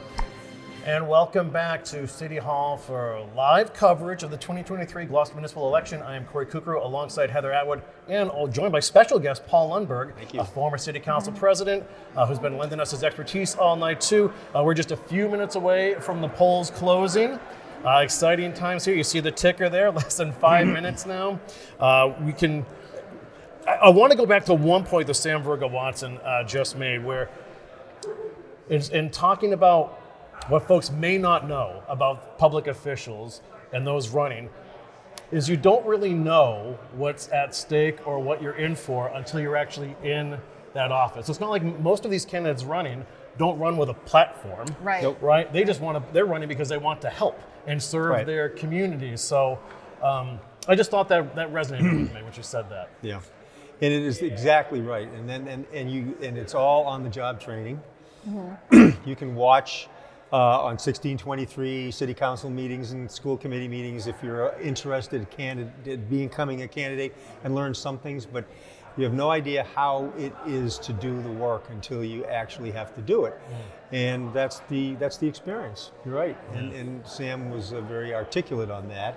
And the people who really do a good job and are successful and very helpful to the city are the ones who say, I like this, I like doing the homework, I like, understanding, going to events, being part of committees and all that kind of stuff. Yeah. So I have a question, Paul. Across this season, we've been watching the Councilor at Large forums and the ward forums and the mayor forums. So the City Council, it looks as if everyone running for the Councilor at Large position everyone except Chris Cicaranza has been on the City Council, and there's been angst there. There's some tension, and it's come up in the forums. And yet we have these ward councilors running, and we could have 4 brand new ward councilors there. And they've all seemed to have been, as I keep repeating, it's almost like Disneyland. They're being so kind to each other and, very intentionally polite. Right. What happens when those 9 on that council? Well, first, with the ward councilors, there is a different connection that you have with your constituents, because you're responsible for a specific section of the city to get the people's business done. Fix the potholes, interface with the administration, to do things that aren't that can be helpful to people's general quality of life. One of the just to give you an example, in Ward 4, one of the things that Councilor Gilman did back in the day when she was, a couple of terms ago, was there was a tremendous problem in the ward with people in the summertime coming to Lanesville and parking their cars, people from out of town, and going swimming in the quarries. They were free, the beaches are not free, so it was a huge problem, and a real quality of life impact on the people who lived there. That's the kind of thing that a ward councilor is responsible for doing. She had to get in there, roll up her sleeves, and try and figure out what's the solution here. And every ward councilor has a story like that, and they do a great job. But they are joined at the hip with their constituents in a real way. Councilors at large, not so much. When I was a councilor at large, the 3 terms, I got some people calling me for stuff because they knew I was on the city council, but not a lot. And that just wasn't part of what my responsibilities were. My responsibilities were more getting really tuned into the issues and being prepared for city council meeting and being able to speak to the issues of the day. So there is a difference, and I think that perhaps the candidates are feeding off of that as they are running. Because when they're out knocking on doors, that's what they're getting. They're getting a different reaction from the people. Right.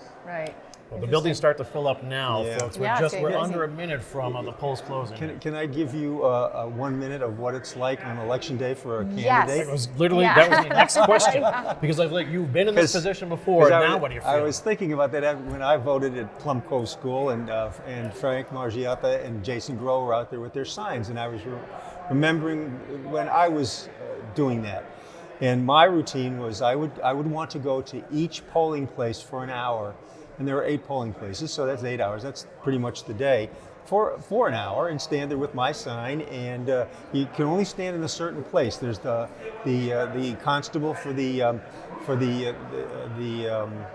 poll workers has marked out on the sidewalk where you cannot cross beyond. So you got to stay over here, and then you've got your sign, and then people beep and honk and yell and stuff like that. And maybe you're lucky enough to have a couple of people come with you and hold your sign. Then you go on to the next place, and you really get a good sense of the flow of the day. And then when that's all over, now I think we're getting more technologically advanced, but the only place to find out what was going on was here.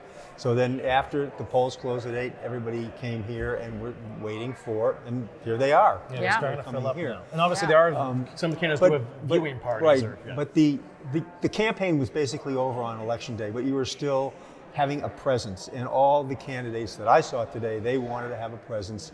People driving in, seeing them there, just one more boost, one more thing to remind that person when they went into the polling place, oh, so-and-so standing out there. And those votes make a difference. Yeah. So what do you think about lawn signs? Lawn signs are critical in Gloucester. They absolutely are. And I know that social media has its own impact, but lawn signs are a really good way of getting your name in front of people. And we do a lot of thinking about when do voters make their mind and how do they make their minds up. But knowing the name is 50% of the battle. Right. Yeah, good point there.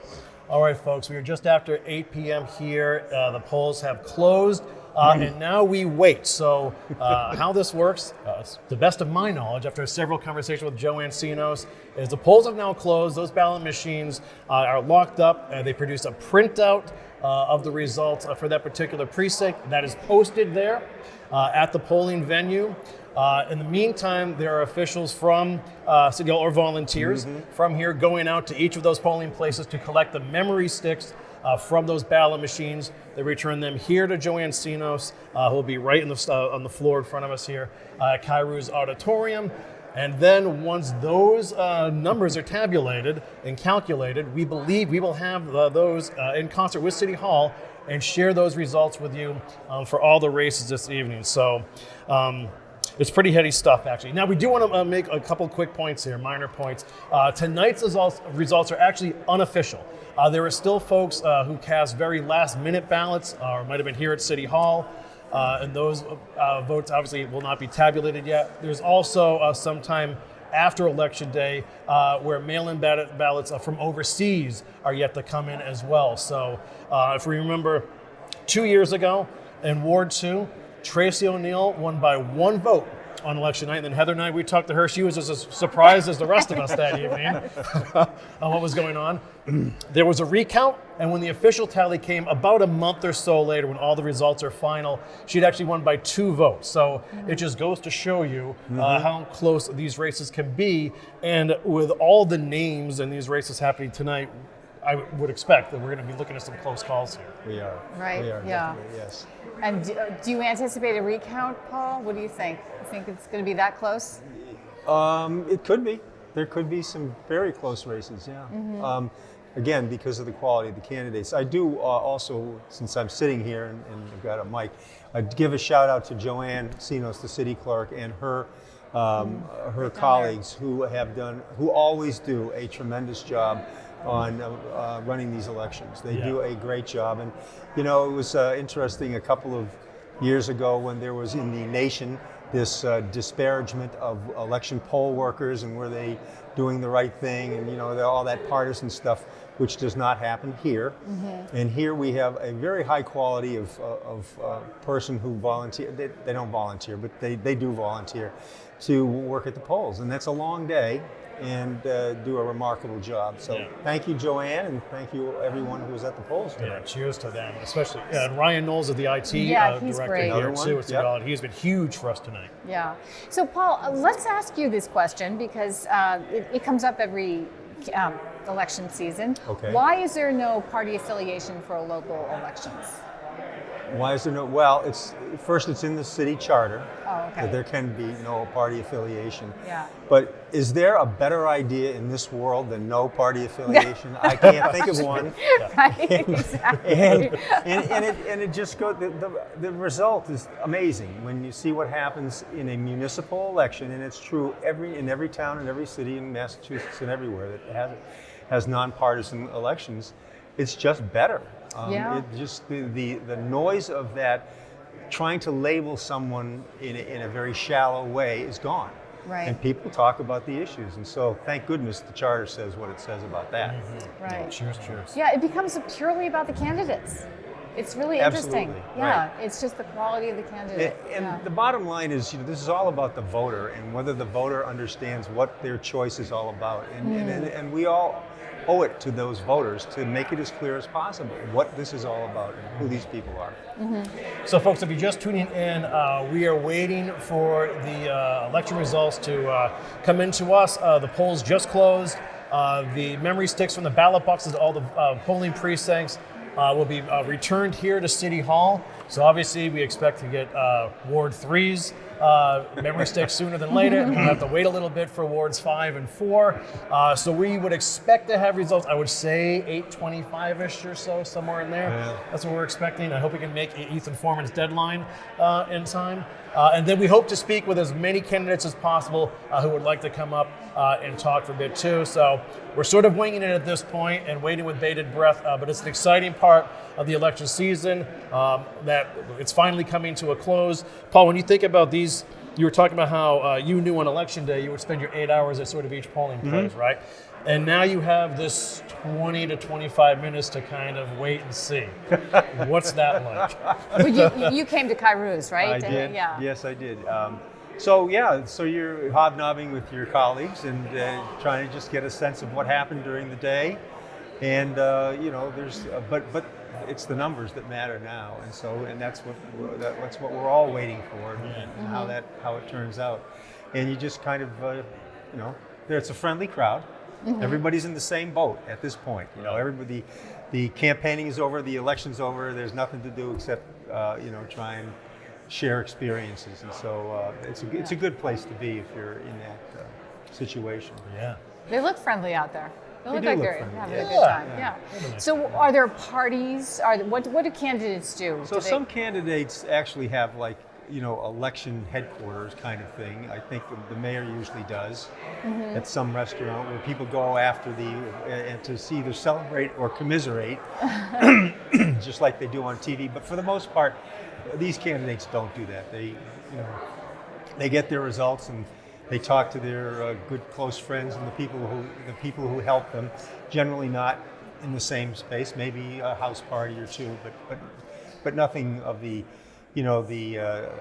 scope that you see when the governor's election is, and they're all down at the Hilton or the Westin or someplace in the big ballroom. We haven't told Paul about the balloons and confetti. Yeah. Oh, the balloons! All right. Now, one fascinating thing happened 2 years ago was when Frank Margiotta won for Ward 3 as a writing candidate. Yeah, right. He and his family had gathered here because they were obviously the last race that was figured out. They were the only ones here. Yeah, it was us with them, and all of a sudden we just heard shouting in the background, and then we got to speak with them for a minute. So that was a really cool moment as well. Yeah, and so many things, so many unique things happen in these municipal elections. That was one of them. Yeah. Where the actual candidate dropped out just weeks before the election, and so there was no candidate. Yeah. And there had to be a write-in campaign, and Frank and Bob Wynot went about doing it, and in a way that, again, gave the people a choice. They had a choice, and they got organized and did it. Yeah, and I'll raise my glass for Bob Wynot too. It was a great I was going to gentleman, a great say. servant. Thank you. That was He taught us a yeah. lot. Yeah. So, all right, folks, we are a little after 8 o'clock tonight. We're about 20 minutes away from having the results of tonight's races for you. This is Paul Lundberg, a former city council president, who's joining us, along with me and Heather Atwood, as always. So, Paul, I wanted to ask, too, what is the next 6 to 8 weeks going to be like for, for someone stepping into the job or eventually stepping out of the job? So let's start with what the charter and the ordinance says. The ordinance says about city councilors that the city council president is to meet within 30 days of the election, is to meet with the newly elected councilors, so not incumbents, but newly, and give them a orientation to the city council, to give them the book, the ordinance, the zoning ordinance, the city ordinance, the city council rules of procedure, and walk them through what it's like to be, the things that you have to know. So that will happen, and so that will be something that will fall to Val Gilman as the city council president. She will have to take whoever turns out to be newly elected. She will have to take care of that bit of business. With the mayor, of course, the incumbent already has the job and can just go back to work. If it's a challenger, like what happened last time when Greg beat Mayor Taken, then he was a newcomer to the job, and he had to do a transition study, really. And it's very important because, as we all know, in Gloucester, the mayor is the chief executive, but they're also the city manager, basically. They got to know. The department heads report to the mayor, the DPW and the fire and the police and all that. And so the business of the city goes through the mayor, as if the mayor were the city manager. So a new mayor has to learn that within these weeks between now, and hopefully the outgoing mayor is cooperative and teaches the new mayor those things so that the new mayor knows what they have to do every day when they come to the office. As far as bigger things, policy things, what do we do about affordable housing, for instance? Everybody's going to be different, and those are things that you hope a candidate will take to heart That's why they were elected, and the people have now given those candidates their faith and say, we now have given over to you our authority to you to do this work. And so you hope that those candidates take that seriously. All right, folks, like we keep saying over and over now, we're waiting for the election results. I will have those for you. Now, when you see them on your screen, you are going to see a check mark by the projected winner's name and a percentage total. You won't see the total number of votes quite yet, as we won't have that, but we will have the percentage. So if you see very tight numbers, just hang tight. We'll try to get those final numbers for you because, we expect some very close races here, which could lead to inevitable recounts. So we just want to get that up and out of the way. So Paul, another question I have for you too is, how do you become a city council president? Well, your peers There's a elected. president and a vice president. There are. So on Inauguration Day, which is January 1st generally, we gather here in City Hall. The mayor is sworn in, and then the city council is sworn in as well. After the city council is sworn in, they convene a meeting right here at the rostrum, right down here. Meeting called to order. Can I entertain a motion to elect a motion to nominate someone for city council president? I nominate Val Gilman. I nominate Paul Lundberg, whoever. And then any other nominations? Okay. And then there's a vote about with the new council. It's their first vote of their career. Wow. And they will elect it. Now, in the 6 weeks between now and that day, some politicking might go on. So someone who really wants the job might be saying to their colleagues, I could be a really good city council president. What committee would you like to be on? That kind of thing goes on. So yes, there's some, there's a give and take before then, but the actual election of the city council president and the vice president happens on that day. And I think the school committee does the same thing. I think when they're sworn in and they elect the chair of the school committee right then and there. And what, beyond the prestige of the president word, what's the advantage of having do we have results? The results are coming very soon. Okay, yeah, I see people talking to Joanne Sinos there. Okay. What is the advantage? Well, it's all, you do have to do all the work. Okay, and you have to steward and steer the cats, herd the cats is basically what you do. You have great helpers in the city clerk, and the city auditor also reports to the city council, so the necessary tools are there, and but you got to make it happen. You have to make sure the agendas are proper and filled in, and that everything that the clerk does most of that. So much of the city business is on timetables. It's all in the ordinance. When you apply, you have 2 weeks to do this and that sort of thing. And that all happens behind the scenes. But the city council president has to make sure that it's all done when that book goes out Friday before your meeting, that it's got everything in it that needs to be there. So Val talked a lot in the forums about returning to best practices. Yes. So is that an official term? Is that a term of art? It's a term of art. Yeah. Yeah. And that's, again, it's also somebody's opinion. What is the best practice? Yeah. I think that if there's you don't speak until the other person's finished speaking. For instance, those kinds of, the good manners we learned as children. If we could all do that, we'd be pretty well off. Yeah. So there's that, best practices. The other best practices are, what are the city council has 3 committees: budget and finance, ordinance and administration, and planning and development, and they each have very specific roles, and they're supposed to get a lot of work done, so that when the issues come to the council, they've been briefed, they've been studied, they've been voted on in many cases, and so best practices is to make sure those committees do their work. That's one of the really important. Well, it's a who's who in the audience right now. Most of the candidates are actually here. We're actually hoping that we'll get a reaction to results from as many candidates as possible, so stay tuned for that. We're waiting on wards 1 and 2 are still coming in, so I assume 3 must already be here, which is fast.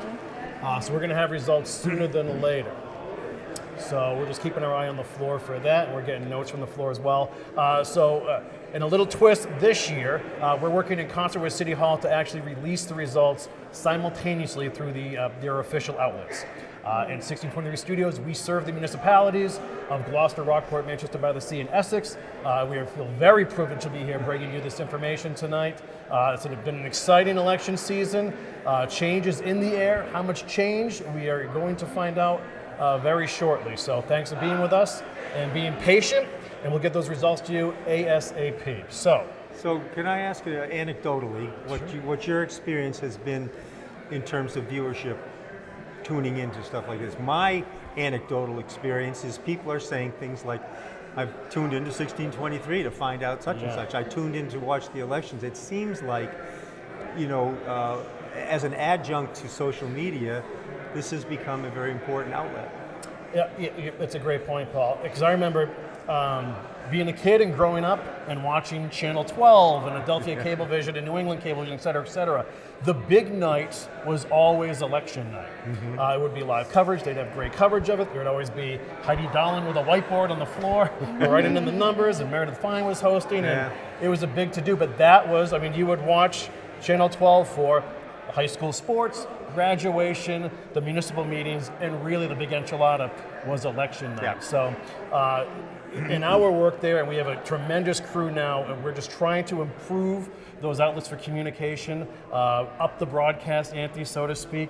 You've noticed some final touches that we've added tonight, extra graphics. We have extra folks working for us. We've had several meetings with Joanne Sinos and Ryan Knowles and other folks here to sort of help us walk through and just give us an idea of capabilities and limitations and how we can help make this a better broadcast and viewing experience for candidates and their teams, as well as the constituents out there in Cape Ann. Sure. So I'm really struck by the fact that my first election night program was in 2021, and it was COVID, so this room was empty. So I haven't seen this room fill up like this. It's kind of exciting. Yeah. 2 years from now, we're going to try to get a camera behind us so you can actually see some of the folks out there. I know. So we it's could name drop, but yeah, it's pretty exciting. So we're moments away. So like we said, we're waiting for the memory sticks from the ballot boxes from wards 1 and 2 right now, and then we'll have those results for you immediately. We can go through these races really quickly for everybody, as if you need reminding.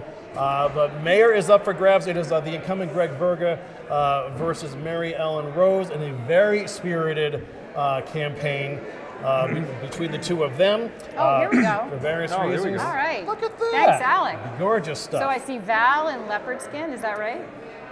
Yep, you do. On the prowl once again. Jason Grow. Jonathan Pope. Yeah. I saw Jeff Worthley in there earlier. Nice, Laura Alex. Wiesen is here as well. Tony Gross is here as well. Yeah, Did great we stuff. see any mayoral candidates? Did not see them. Yeah. Not yet, but we can see actually the ballot box officials are reporting these. Yeah, Joanna's right in front of us now. Yeah. Okay. They're getting results. So, the candidates running for at-large councilor, Jeff Worthley, Jason Grow, Chris Siccaranza, Val Gilman, Tony Gross, Jamie O'Hara, and of course the active sticker campaign for 40%, Tracy O'Neill. 60%. Oh, we're in. We're in. Race. Here we go. 40%, We have Greg 60%. Verga at 60% Okay. to 40%, folks. So Well, Greg Verga has been re-elected. Oh, this is only Ward 2 now? Only Ward 2. Oh, only ward. Oh, that's okay. one ward worth So of, one of ward. So mayor. ward- This is one we gotta ward, be careful folks. then. One ward. okay. So This is all one Ward ward. 2. One ward reporting. All right. Okay, Wow. so this is why we don't have Siccaranza. check marks yet. Okay. All right, so you see this is just Ward 2 now. Worthley, Siccaranza, Tony Gross, 1, 2, 3 on that page. That's an interesting result. All right, and Emily, make sure that we know that we're just doing ward by one ward at a time. So this is Ward So 1? Ward 1 has not come in yet. No. All right, Okay. hold on. This is Ward 3. Ward 3 results as of now. This is Ward Dylan, 2. This is Ward 2. Ward 2. 2, yes, sorry, Yeah. 2. 2 is Benson Epstein. Dylan Benson. So that looks like there's a winner in Ward Yeah. 2. Yes. Right, exactly. We see Dylan. All right, Ward 3, not quite yet. Let's wait for these numbers to come. Here is school committee now.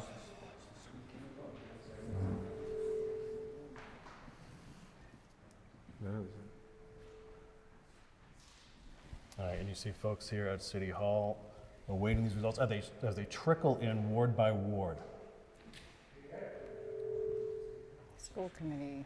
So the So- graphics should show that it's just a ward and not the total. Right? for And city.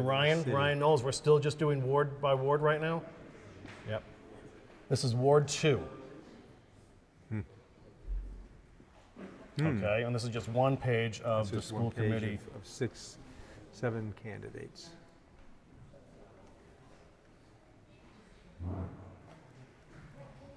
Okay, well, this is going to be a work in progress. Yeah, Yep. right, exactly. Yep, yep.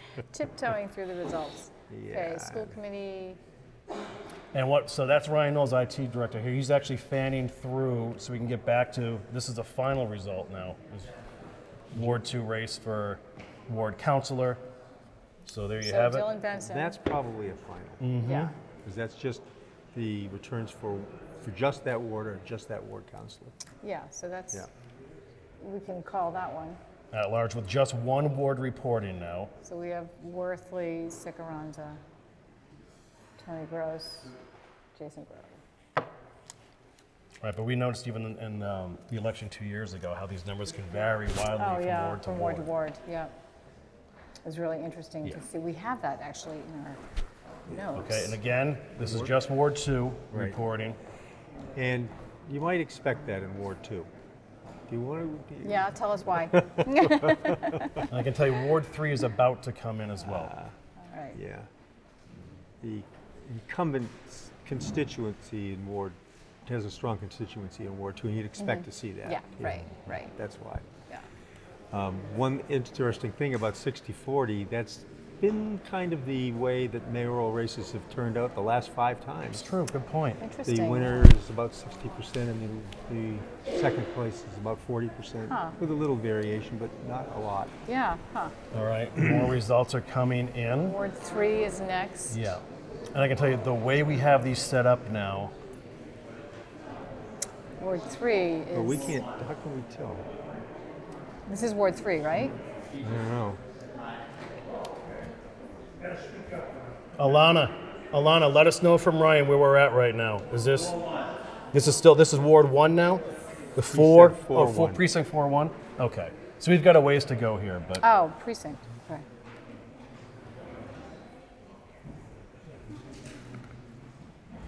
all right, that is unchanged.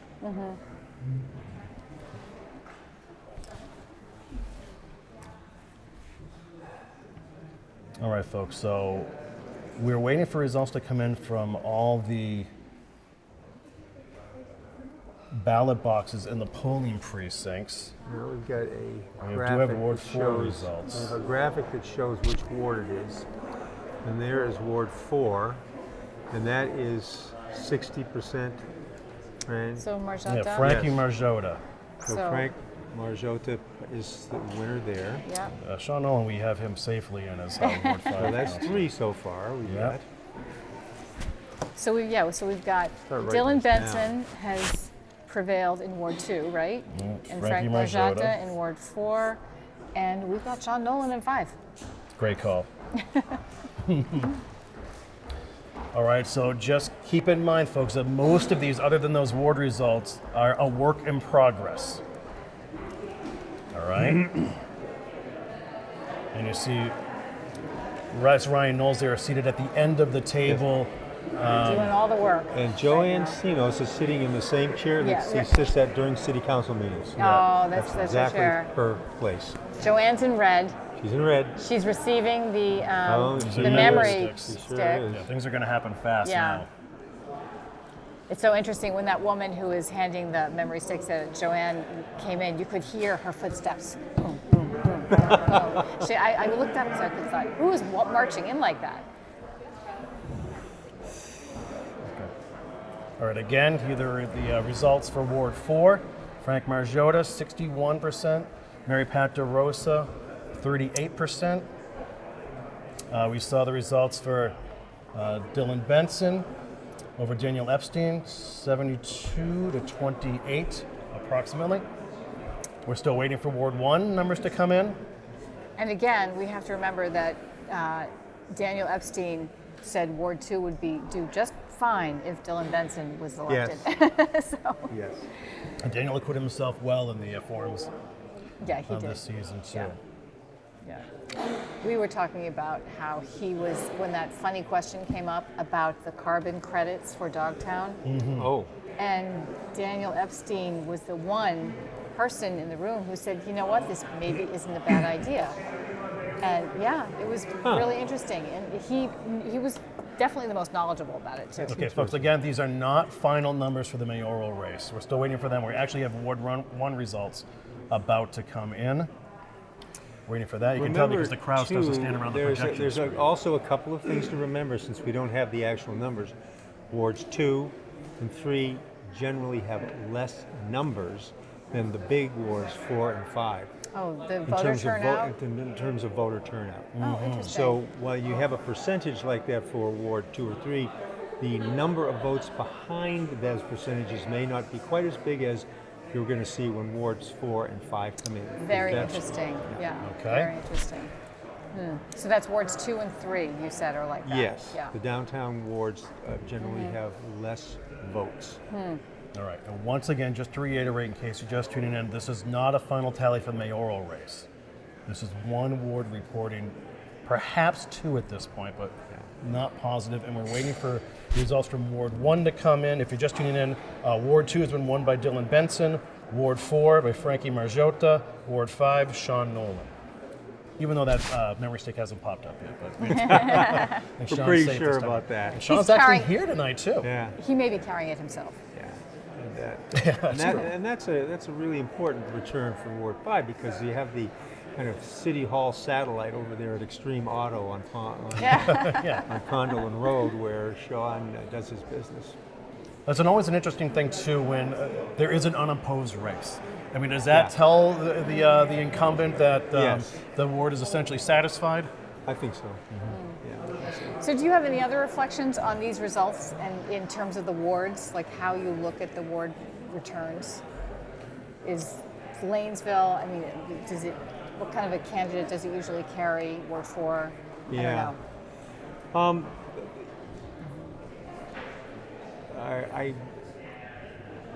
The Ward 4, which is not just Lanesville, it runs from the hospital all the way to the hold on. Rockport. Do we need, All right, we have updated results here. Which ward? This is Ward 1 reporting now? Is this Verga in Ward 1? Well, okay, Wards is 2, Wards 1, and Ward 4, 1. This is what we have Ward so 1. far. Oh, so now this is a cumulative number. Yes, This it is. So just now this one- is Wards 1, 2, Oh, and wow. Wards 4, Precinct 1. Okay. Okay? So we've got a ways to go, folks, but we're getting there. Yeah. so this is cumulative for the Council of Yes. Large race. 1, Okay. 2, and 4, 1. Okay. So look, Tony Gross is doing well. So Ward Yes. 1, Ward 2, and Ward 4, Precinct 1. All right. Oh, and there we go for there we Ward go. 1. Ward Scott 1. Memhard edges out Edges. Mary Ann Close. Boucher. Very close. Wow. Very tight race. Yeah. Tight race. Mary Ann did a great job She in the did. forums. Yeah, it was nice to get to know who she was. And She's Scott such continues, yeah. a dedicated citizen. So that's very close considering that Scott's been an incumbent for a while. Right, right. But Mary Ann's very active in the community and very articulate. Well, we know this one. So we have Ward 1, Memhard, Ward 2, Benson. Yeah. We're we don't awaiting have results for Ward 3. 3. Here's that. Nope. Yep. Ward 4. Got that. This is done. So maybe you can answer, Paul. You were about to talk about Ward 4 in particular. So it's 2 precincts, 1 and 2. I would say that precinct 2 has is a very active voter base, and they tend to really try and get into issues if they can. You know, if you listen to the candidate forums that were at the Lanesville Community Center as an example, those were very substantive.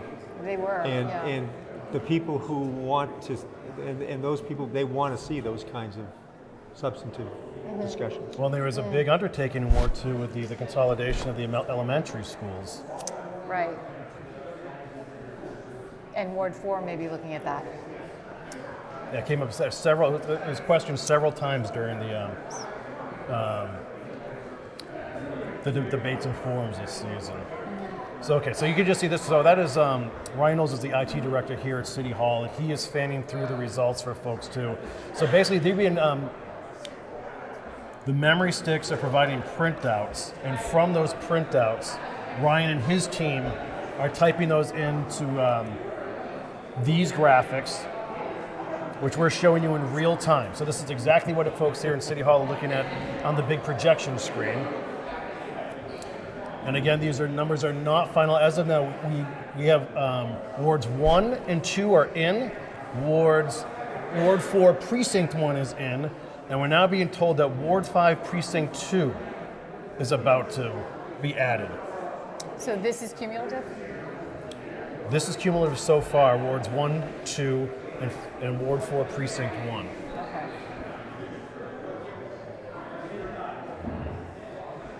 And each ward has 2 precincts.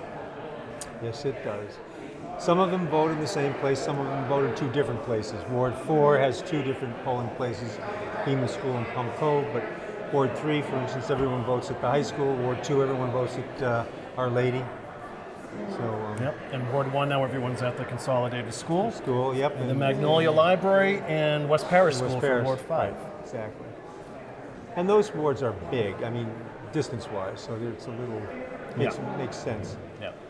Longer drive for Longer drive. those the City Hall workers. So one of the, I don't live in Gloucester, so I have a lot to learn about this But city. you're very close, you're on the border. Right. Literally. I am, yeah, I may as well. Yeah, I actually do have a little piece of Gloucester land, yeah. But one of the points that was made during the forums that I really enjoyed was by Marjorie Grace, who pointed out that Ward 3 includes all the entrances in and out, entrances and exits to Gloucester. All the ways in and out of Gloucester Okay. are all included in Ward 3. It's basically the gateway. Okay. I thought that was an interesting In point. the 3 bridges, the Yeah. railroad bridge and the 2 highway bridges? Yeah, Okay. yeah. It's a great point. I've never thought of that. Isn't it? I know. So she said everybody has to pass through Ward 3 when they come to Gloucester. And that's the one Anyway. ward Just race the that we're picture. waiting results for. Yeah, I know. Results for right Yeah. now. Marjorie Grace and Joe Orlando. And so you said it may not be impacted by the TOD, Ward 3. That's still No, yet to, it's it will be. there's definitely, Oh, if you okay. drive the half-mile circle around the train station, It's you wards definitely 2 get and Ward to- 3. Yes. Okay, and for those of you just tuning in, those are not the final votes. That's not the final tally for the mayoral race. This is just a select number of wards insofar. Oh, now this is being adjusted.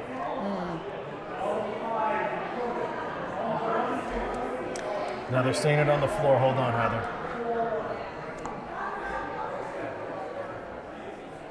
What's in so far? Wards 1, 2, 4.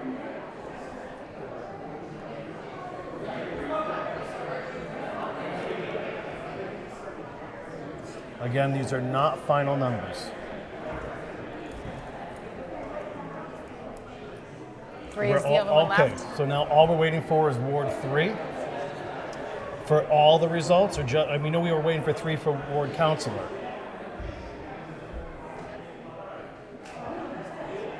Okay. So now we're being told that these are wards 1, 2, 4, and 5 reporting, and we're awaiting Ward 3, which is interesting. Is the closest polling precinct to us You'll here. notice on that city councilor at large tally so far that it could be very close as to the 4 Very top vote getters, Yeah.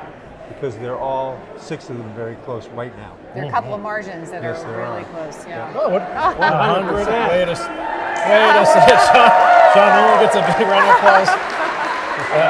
Now listen, no one wrote in Daffy Duck or anything there. I mean, come on. 100. Congratulations, Sean. That's a record. And that cannot be beat. Okay, and again, great. not School final, but we committee. believe these are 4 out of 5 wards reporting now. Wish we could And that's see just a these partial all. screen. There are the others. Okay. Well, I believe we're going to have check marks for the top 6. Great. when this is all said and done. So we don't have to do the adding and That's, I subtracting. mean, my fingers are crossed, but that's what we're shooting for here. Okay. And once again, So close. all right, and we already have winners in the ward races. Scott Memhard wins once again. Dylan Benson is your new Ward 2 councillor. Frank Merjota moves from 3 to 4 and wins, and there's Sean Nolan.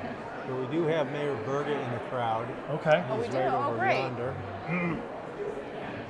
Talking to my good friend John Orlando. All right, well, now we're going back to the back to our screen here too for updated results.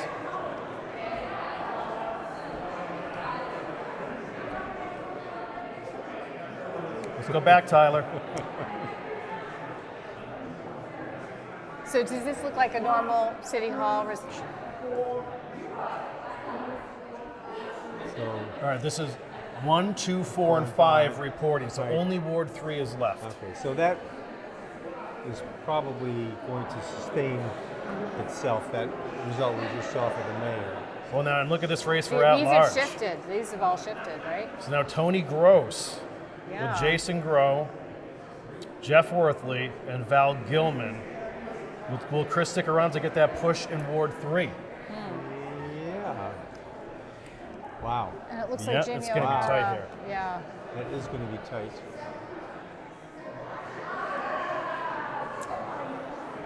All right, and there's Ward 3 we're still waiting on. Wards 1, 2, 4, and 5 are in. You see those reflected in these ward race results as well as mayoral, at-large, and school committee results, but we still are waiting for that one big ward to cap things off here, Heather. Mayor Yeah. Virgo looks more relaxed than I've seen him in a long time. Well, he's not sitting with us yet. No, that's true.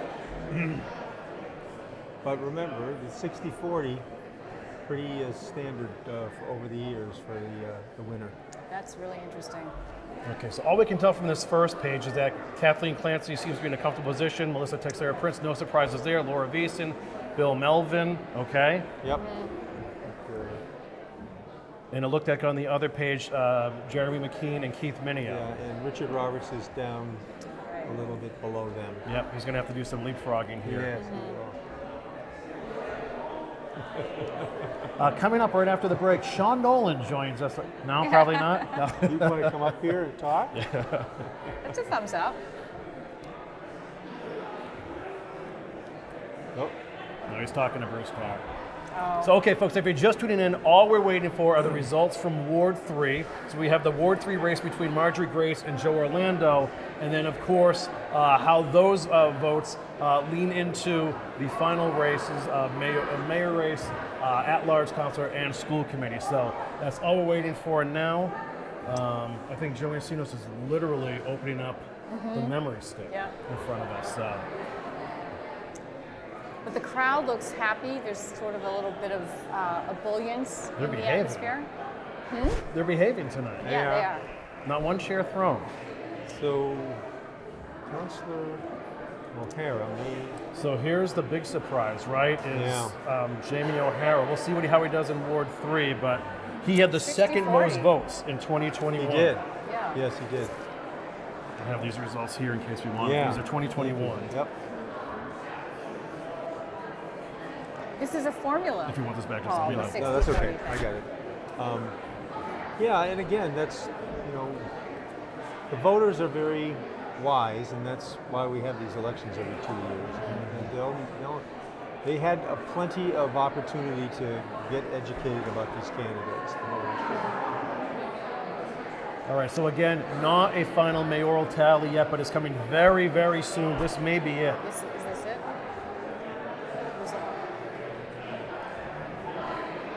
Virgo one. This is it? This is it. Hey, back to the screen, Tyler. These are the final numbers here. So there you go. So 60-40.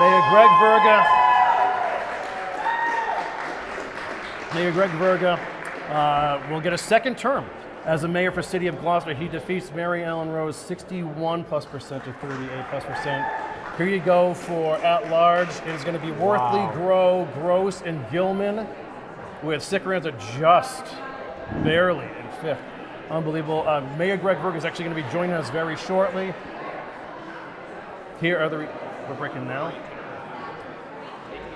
All right, so folks, we're going to take a quick break. So you want to take a 60-second break? And we'll be back with Mayor Greg Verga right after this. Watching 1623 Studios live coverage of the 2023 Gloucester municipal election. Today, voters across the city of Gloucester submitted ballots to decide races for mayor, at-large councilor, ward councilor, and school committee.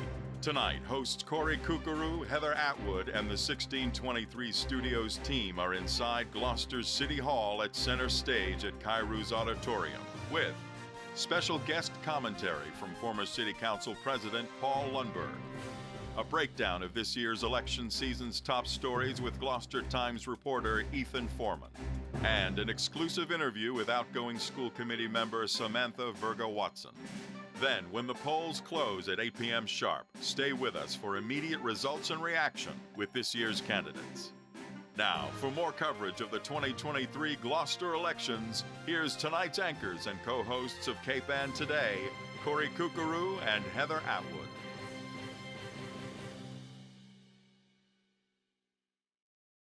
All right, folks, we are back here at Kairou's Auditorium at City Hall to congratulate Mayor-elect Greg Verga. Once again, congratulations, Mr. Verga. Thank you all. It's great to be here. Yeah, thanks great for to be being here as mayor-elect again. Yeah. Without a mask this year. All right. Isn't that great? We were talking about that. Yeah. So, your initial reaction, Greg? Excellent. It was. I mean, you never know. There were ebbs and flows for the campaign, so you really never know how it's going to turn out until it's done. And so we've got the results. I feel great about it, and my team is very happy. Was the campaign a surprise to you? Was it that it was bumpy, and did that catch you off guard? It was bumpy, but I don't think it really caught us off guard. We as soon as we knew we had an opponent, and that the signatures were certified, we got things rolling. Our campaign team never really broke up after the last election, so we have been in constant contact. Hired a professional consultant. We had tasks for everybody, and this thing was running smooth like clockwork for the last 3 months. So, and even before that, but we really kicked it into high gear. And I'm really thankful for the group of volunteers we have who are just putting up a lot of time for really no pay, just because they felt confident in what I was doing, and they felt confident that this was the direction they wanted to continue to go. So one of the things we were talking about earlier in terms of the city council races was the fact that most candidates were up on the issues. Yes. And I think in the mayoral race, you certainly, as part of your campaign strategy, were talking about the issues and trying to be as specific as possible. Yeah. Was that a strategy, and how do you feel that? How do you feel that resonated with the voters? Yeah, it certainly resonated with the voters, and we, nobody wants to listen to a candidate get into the weeds with all this minutiae details that's not of interest. But I think we hit the sweet spot of here are the details, here's what we want to do, and this is how we think it's going to impact Gloucester going forward. I think that you always run the risk of sounding like a policy wonk if you just start throwing out stats. But I think we found the right balance, and I think it obviously, by the results, resonated with the voters. Right. I'm smiling because all we talked about the whole hour and a half before this election was decided was the transit-oriented district, and it got very wonky, and Paul got very wonky, and we needed him to do that. Yes. Because we can't get enough of it. Well, yeah, and Paul comes at it from the railroad point of view, and he understands. So that has been a big issue, and it will continue to be a big issue. But as I've said all along through the campaign, this is a law, it's a mandate, and we're going to come into full compliance. And the goal is to get there with our comprehensive planning initiative and develop zoning ordinances that are aligned with what the people want. But it still has to meet what the state demands. So hopefully there'll be, as I said to the governor, I'd like to see more carrots and less sticks, and I hope they take that to heart. So, Greg, what are your plans now for tonight? You go hang out with the family and the friends? Oh, we have a big party down at the Gloucester House, and I'm heading down there, and I'm going to just have a big sigh of relief and not even think about campaigning for a while. Yeah. Well, 2 years ago we sat here with you, and the big word was a reset. Yes. So how happy you were with that, and what's next for Well, you? I think we achieved a reset. We were able to refocus the city on trying to be tried to lower the temperature, and I think we succeeded in doing that. And going forward, we have a lot of work to do. I mean, the TOD is going to be the key component. but also we have a lot of potential what we can do with the master plan. You know, and I'm looking forward to hearing from thousands and thousands of Gloucester people to help us develop that plan so we can lay the course for the next decade. Well said. Well, congratulations. Mayor Verga, once again, impressive victory. Yep. And you've always been a great friend of ours here at 6023 Studio, so we appreciate what you do in your service to the community. Well, and I guess the big thing is, speaking of 6023, I guess Music with the Mayor has just My been renewed. question. Hey, great exactly. news. For another season. Yeah, exactly. All right, thank you so much for your time. Have a great night. Congratulations. Any last word for your supporters out there? Thank you. What camera am I looking at? One of these. Oh, you're on. Okay.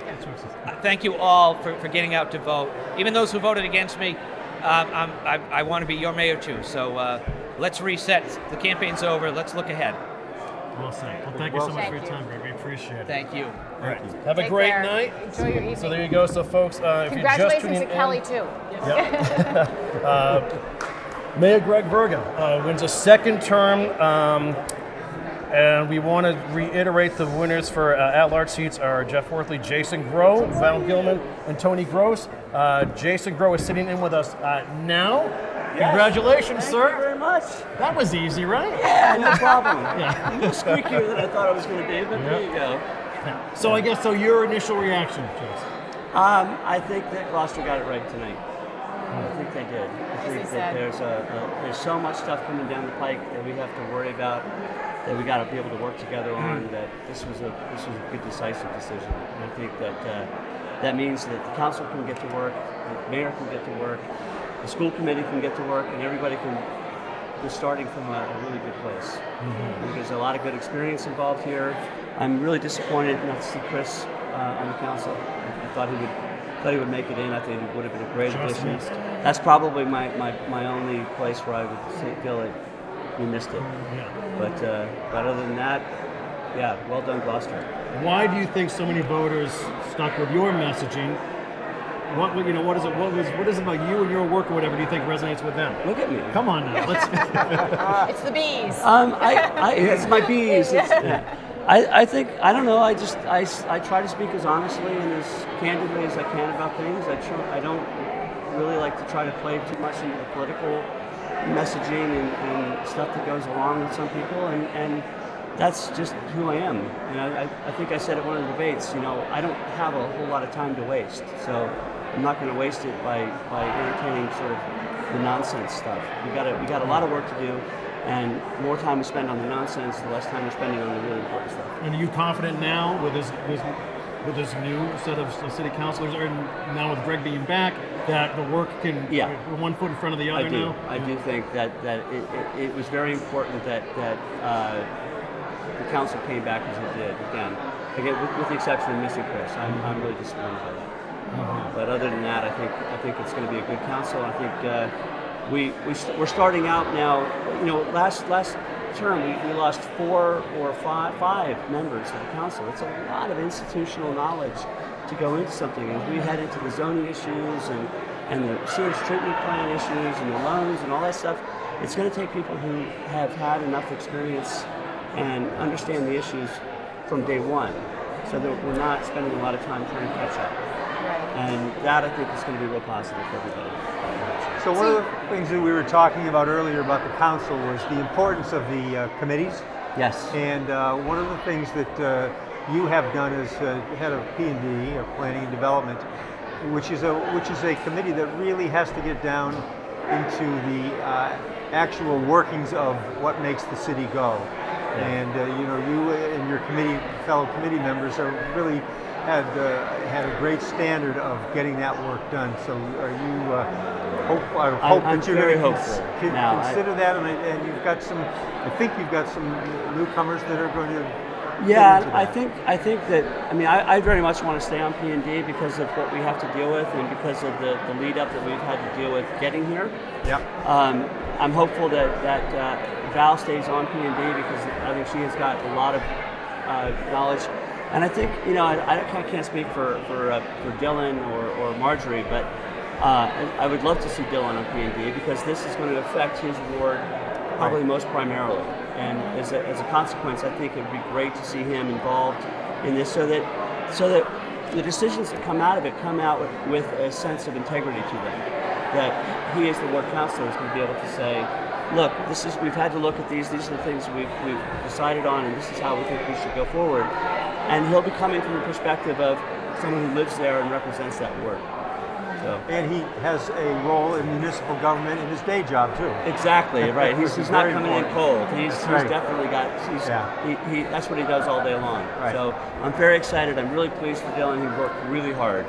He worked really hard for that position. But I think for the first time, Ward 2 had some great options this year. Mm-hmm. You know? Yeah, it did. So I have a question left over from 2 years ago. Yes, when you did not I just want you to know, I was so ill. I was so ill that night that I just was like, I couldn't wait to get home. Well, that's all right. Yeah. So it's a softball question. I hope you enjoy it. So you were a ward councilor 12 years ago. Yeah. What's different about the city now? Well, we have more money. I mean, the ARPA money? The ARPA money, the general economics is better. Oh, interesting. You know, the health, the financial health of the city is much better. I mean, when I was on the council before, we were looking at massive losses of money. Interesting. And so we were facing fire station closures, school closures, layoffs of staff and teachers, and that was like every day was a bad news scenario. Yeah. And now, you know, it's not perfect, but it's been elevated. We're on the upward side of things. We have a lot of big expenses coming up, but I think we're in a position that we can manage and handle those in a much more flexible and elastic way. Mm-hmm. So it's not as terrifying on the financial side of things as it was 12 years ago. But we still have the big decisions, the big challenges, and the biggest thing is going to be selling the community, getting them on board and getting their input. We got the TOD on one side. We also have the Comprehensive Planning Initiative on another, which are related but not on the same time frame. Right. And I know the planning board, or at least members of the planning board and members of the council, are itching to get on to the TOD because we know it's going to take a long time.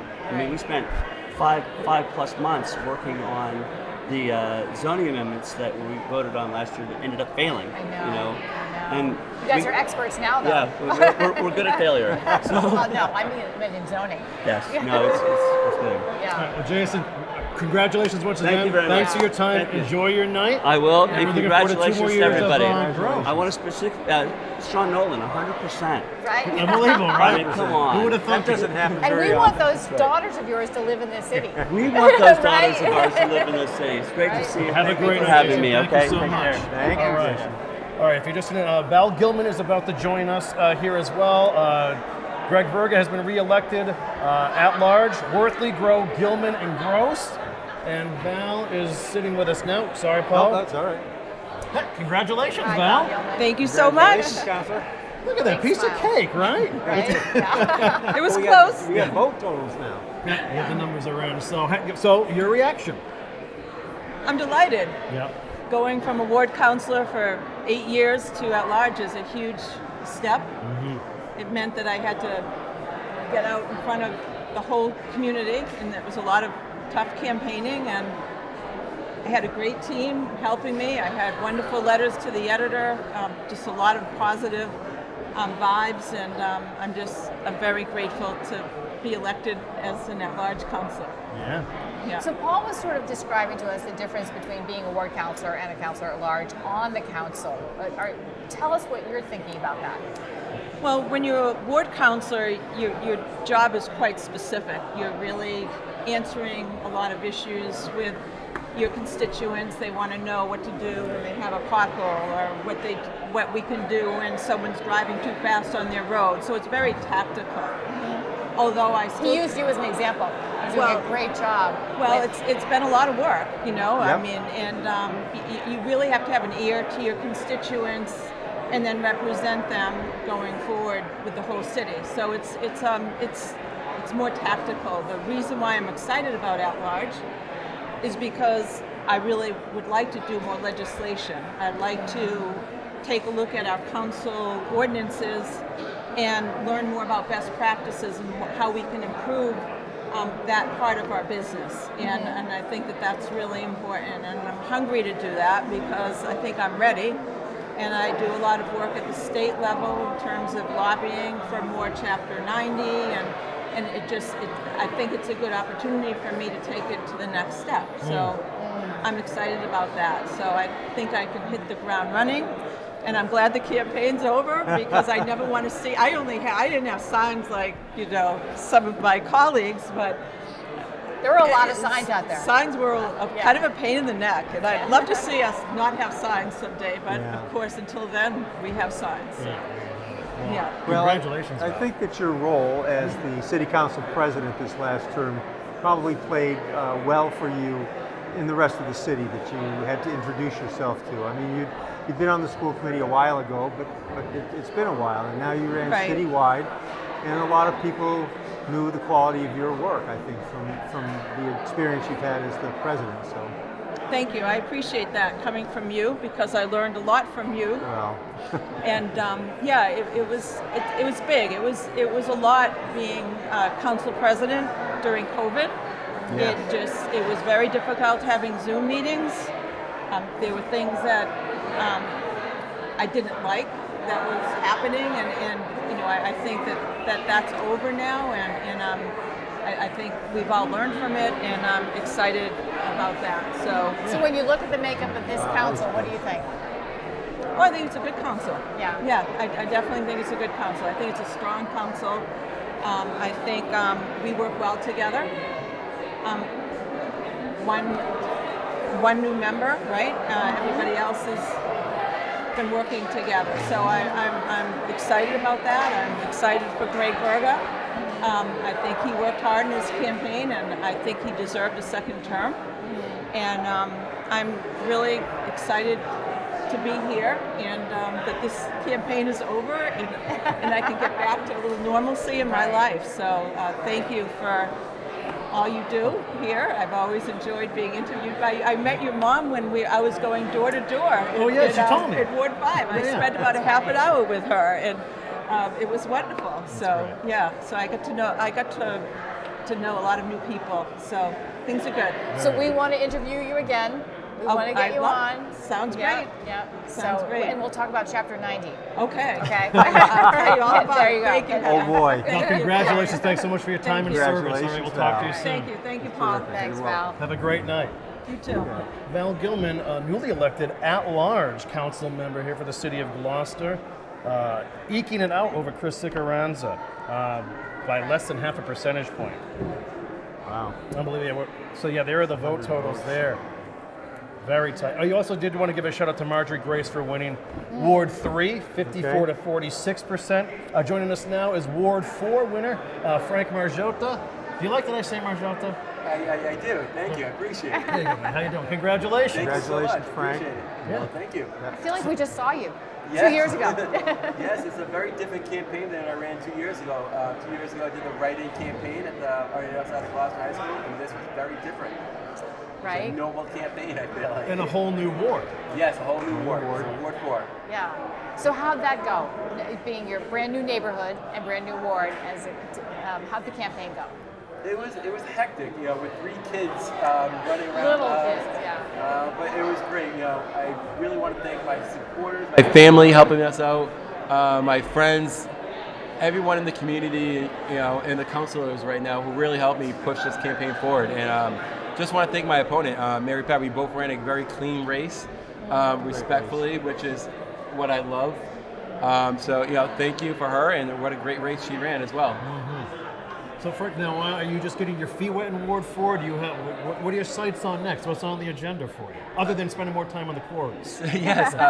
So I think with tonight, I'm just gonna go celebrate. I still have a job to do with Ward 3 councilor, and I want to finish that very strong. And then I also want to work with the current Ward 4 councilor, Val Gilman, and really learn more about Ward 4 and talk to the constituents to learn what we can do.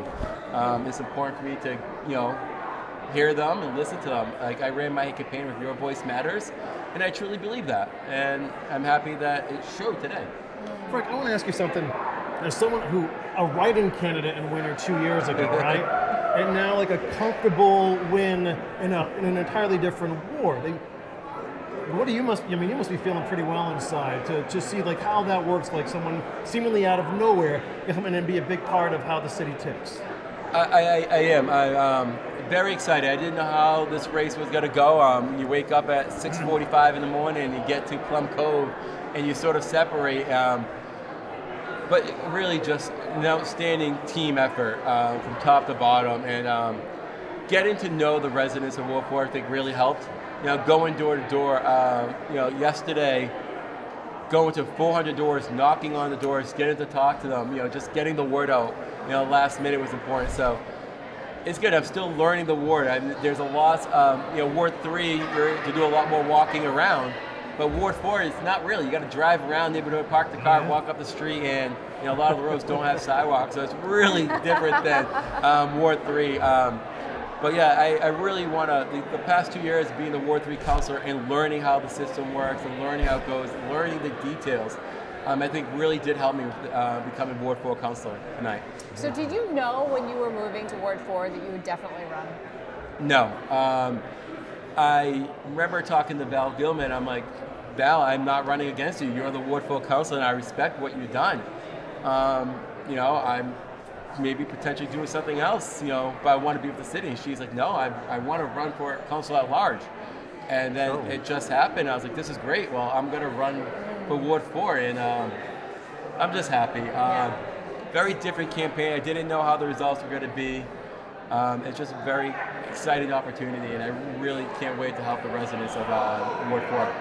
And not just Ward 4, Gloucester. I mean, every vote counts and every vote matters. So yes, it's important. Very cool. Well, congratulations. Thank you so much. Enjoy the night with your friends and family, and we'll be chatting with you sooner than later. Appreciate it. Thank you so much. Take care. Congratulations. Frank Margiotta, your Ward 4 councilor. He's my elect. counselor too. Well, there you go. Absolutely. Look at that. Yeah, lucky me. Beautiful. So Tony Gross is about to sit with us, but you're seeing these results. Now they're all final. All the votes are in. A couple new names and faces, but of course the big story is Mayor Greg Verga wins a second term as mayor for the city of Gloucester. Joining us now, at-large councilor Tony Gross. Tony, congratulations. Thank you, Corey. Great to see you again. Congratulations, thank you, Paul. I'll shake your hand too. Tony, look at these top vote getter, Top Tony. vote getter, yeah. First time in my life. For Did that real? surprise you? Yeah. So your initial reaction? Yes, of course it surprised me. Overwhelmed. Very gratified, very grateful to the citizens that some of my hard work's been being recognized. It's always a good feeling to have that, verified by, when you put yourself out there, you sort of leave yourself flapping in the breeze, and when they come back and tell you you're okay, that's a good thing. Mm-hmm. I mean, it's been a bit of a bumpy road amongst city council for quite a bit now, but to be able to, those numbers sort of tell a different story, they kind of reveal that people are paying attention. I would hope so. Yeah. It's supposed to be a bit comforting. So I learned a lot about the average median income in all those forums. All right. Right? Our champion for that. Exactly. So we don't have to go there now if you don't want to, but I thought the forums were great. I learned so much, including the work you're doing on that. Oh, good. I mean, Gloucester, our average median income is much lower than Boston, but for Housing and Urban Development Department's purposes, we're lumped in with Boston, and it's a huge area. It goes from the New Hampshire border down to the Cape, out to Worcester. It's a huge area, and in some places it's it's actually $30,000 over what a Gloucester median income is.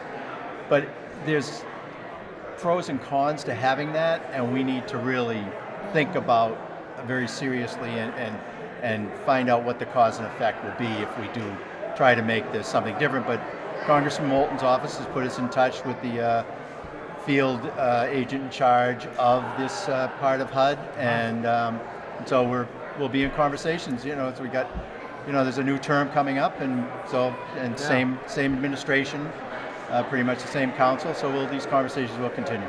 But those are the kind of things that councilors should be doing. That, and like your idea about the regulating the Airbnbs on some form, and that will happen in some way because it'll be part of affordable housing. But I think the voters appreciate when councilors do that. I would hope so. I mean, because that's the business of the council. Yeah. I mean, that's what we're supposed to be doing. We're supposed to be taking into the concerns of the citizens, listen to them, find out, and then try to find solutions for what these concerns are, and also be really frank with the citizenship about how those concerns play out. And so that's the job of the council, is to listen, to find out what they have to say, research it, and then come back and give an honest appraisal of the situation. And hopefully, if there's a way to correct things, we do it through an ordinance. Well, we haven't talked at all tonight about the Master Harbor Plan. Another one. Do you have half an hour just to... Well, right now that is the Harbor Master Plan is it's with the state. So we're in sort of a flux on what they have to say. There's not a lot of I'd love to say that we've found the silver bullet or the magic bullet, but there isn't. What we found out is what we've all known. If Gloucester wants to control, the city wants to control more of the properties, then we need to either find some ways to either own them or lease them. And I don't think Gloucester is in, particularly with these upcoming expenses that we're going to be facing, we're not in any position to do that. So we need to also maybe find a way that the DPA can work on private properties to try to get some of that funding, because that was really the bait that was on the hook for the DPA, is there's all this money that will come your way. Well, then find out, New Bedford gets it because 70% of their waterfront is owned by the city of New Bedford. But Gloucester, we're much older, and we were, it was private entrepreneurs that came and set their own piles and set their own stakes. You get Slade Gordon, you just birds, you get, just throughout the centuries. And the fishing industry has changed radically. So, one of my roles on that is to make sure that we protect enough dockage and enough infrastructure to maintain what we have today, and hopefully someone into the future. Fishing's not, it's changed like everything else. We're never going to see millions of pounds a week landed in the summertime like we did when we were kids. So we just need to recognize that, but we also need to find ways to preserve enough so that market rates do not take over, because there's plenty of money out there in the water world to purchase up, either real estate or dockage with bottomless pockets that we need to protect it. So affordable wharfage is like affordable housing. All right, well, Paul will be with you next week. And there may be some solutions there. Let's keep an open mind. Yeah. Well, Tony, congratulations. Well, thank you. Great showing tonight. We appreciate your time and your service, and we'd love to chat with you soon. Okay, sounds good. Thank you. Have a great all those things. Yeah, thank you. All right, Tony Gross was your top vote getter in the at-large race, and another 2-year term for Mr. Gross. Impressive stuff there too. And now Kathleen Clancy. Talk about tenure. You've spent a long time now well, on don't the make school. me sound any older than Well, I no, am. but this is impressive. I mean, geez, this is a lifetime on the school committee. How thrilled are you? Oh, very thrilled. Very thrilled. Every year you figure out, every election cycle you figure out if you still have the passion and the energy, and there's still more to be done. There's always going to be more to be done, but in the past term we opened a new school, which is really, really exciting for everybody, and that was a 7-year process. And so, when you have wins like that, you want to continue looking for the next one.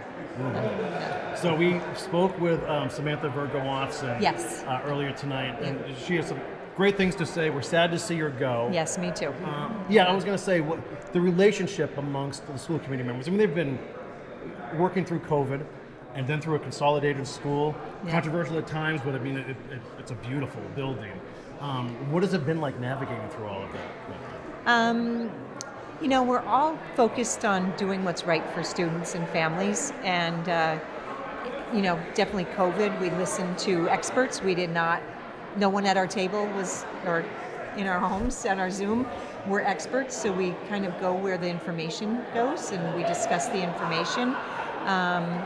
You can't question, a health director when they're giving you, advice. So if you follow real information, you generally come up to the right decision. The superintendent comes up with recommendations, and there have been times where we ask a lot of questions and have our own opinion on things, and and trying to advocate for different family feedback. And he's been good to come back to us with revised recommendations at times. So it's really not one person knows everything, and we're all willing to come to the best agreeable place. How easy it now? I mean, we see Jeremy McKean has won a spot vacated by Sam, essentially. Yeah. But to have all the other returning members and to have that, that working relationship with them already, is that easier to move forward? It is. It does take time to, I think anything, if you're on council or whatever, it takes time to figure out just how to be an elected official, and there's just so much information and background that other people have. So I think the first 2 years, you don't know what you don't know. You don't know a lot. And then, in your second term and from then on, you deal more with the evolving challenges as opposed to learning and getting up to speed on how just to handle things. And you had a couple of new members in the last cycle, right? When Bill Sam, Melvin, Bill Melvin. Mineo was new. Keith 2 years Mineo. ago. Yes, yep. And the previous time was Sam and Laura. Right. So that's, it's kind of a good percent of the turnover. If there has to be turnover, it's not a whole scale. So everybody kind of learns from who's been there before, and we do have fun at our meetings. We do like each other a lot. So it's enjoyable work. Yeah. So Kathleen, do you want to touch upon the ongoing negotiations with the paraprofessionals right now? I mean, you don't have to get into it, but just. So I guess the only thing I will say is I believe completely in the mediation process. Having a third party involved really is there not to figure out who's right or wrong.